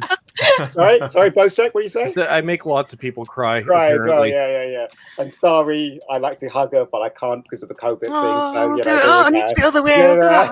Other way. Looking across the windows on YouTube the way it should be. In fact, the only person I don't like here is Dan, I guess. So there you go. That's great, yeah. But I mean, I've only got one channel. It's Rebecca Gold channel, and it's just got 5 episodes of Rebecca Gold. That's all. Oh, it's got Killing Zone, my very first movie I made. We did a podcast on that because one of my friends died, and we honor him because it was filmed. If you want to see a 93-minute movie, it's really good. I promise you won't be disappointed. It was made back in the 90s. It was shot on film. Yep. So enjoy. Breakneck, violence, funny, and despite what he just said about me, I really like The Killing Zone and Rebecca Gold. And you can catch myself and Ian. We've just done several live streams commentating and bringing together the cast for both of those productions and chatting with them. That was a lot of fun too. So if you have enjoyed this stream, I hope you'd enjoy that too. Bolstrek, do you want to plug your channel, mate? Where can people hear and see your notorious videos? Well, I have a complete dumpster fire of a Twitter account. So for maximum hilarity, go over there and you won't be the same.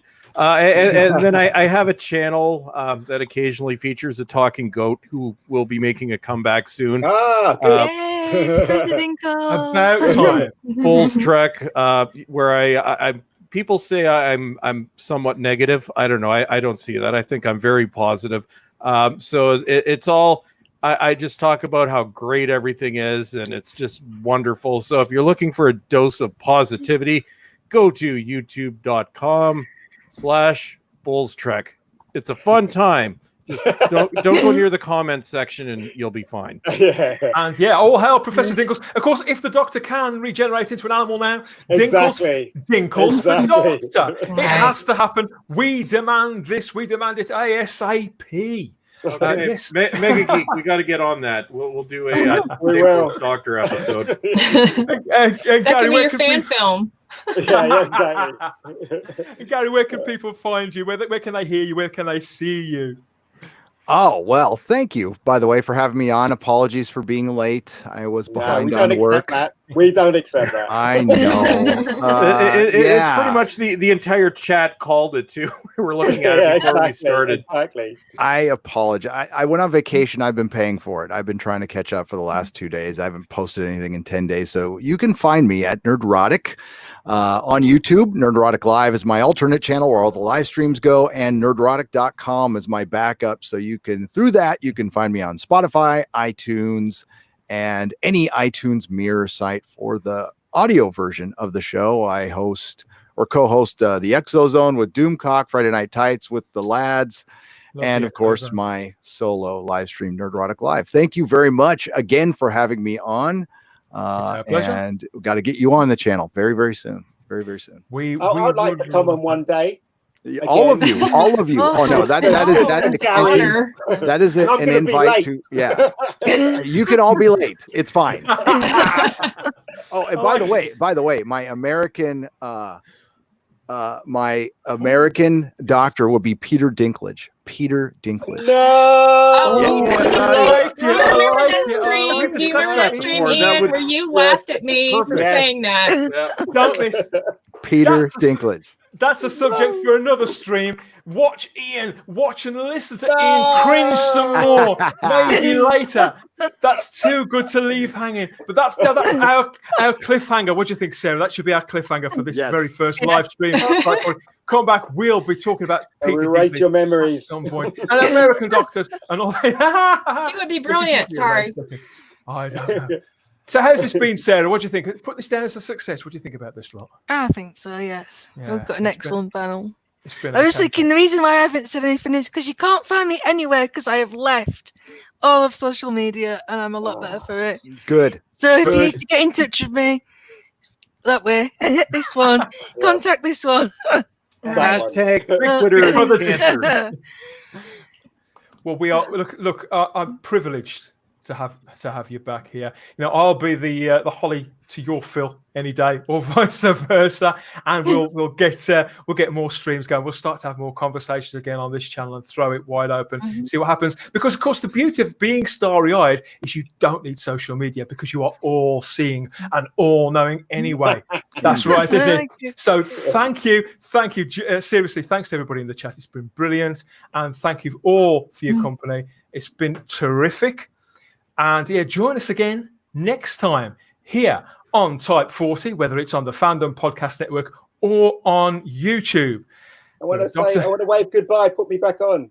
Put us all back on. Put us all back on. He's like the bloody Bee Gees. The comeback tour. Goodbye, everybody. Good night, everyone. It's getting late. All these reprobates. Thanks, everybody, for your time. Take it easy, guys. Watch out for more Type 40. We're a Doctor Who podcast where we always have the time if you have the space. Bye.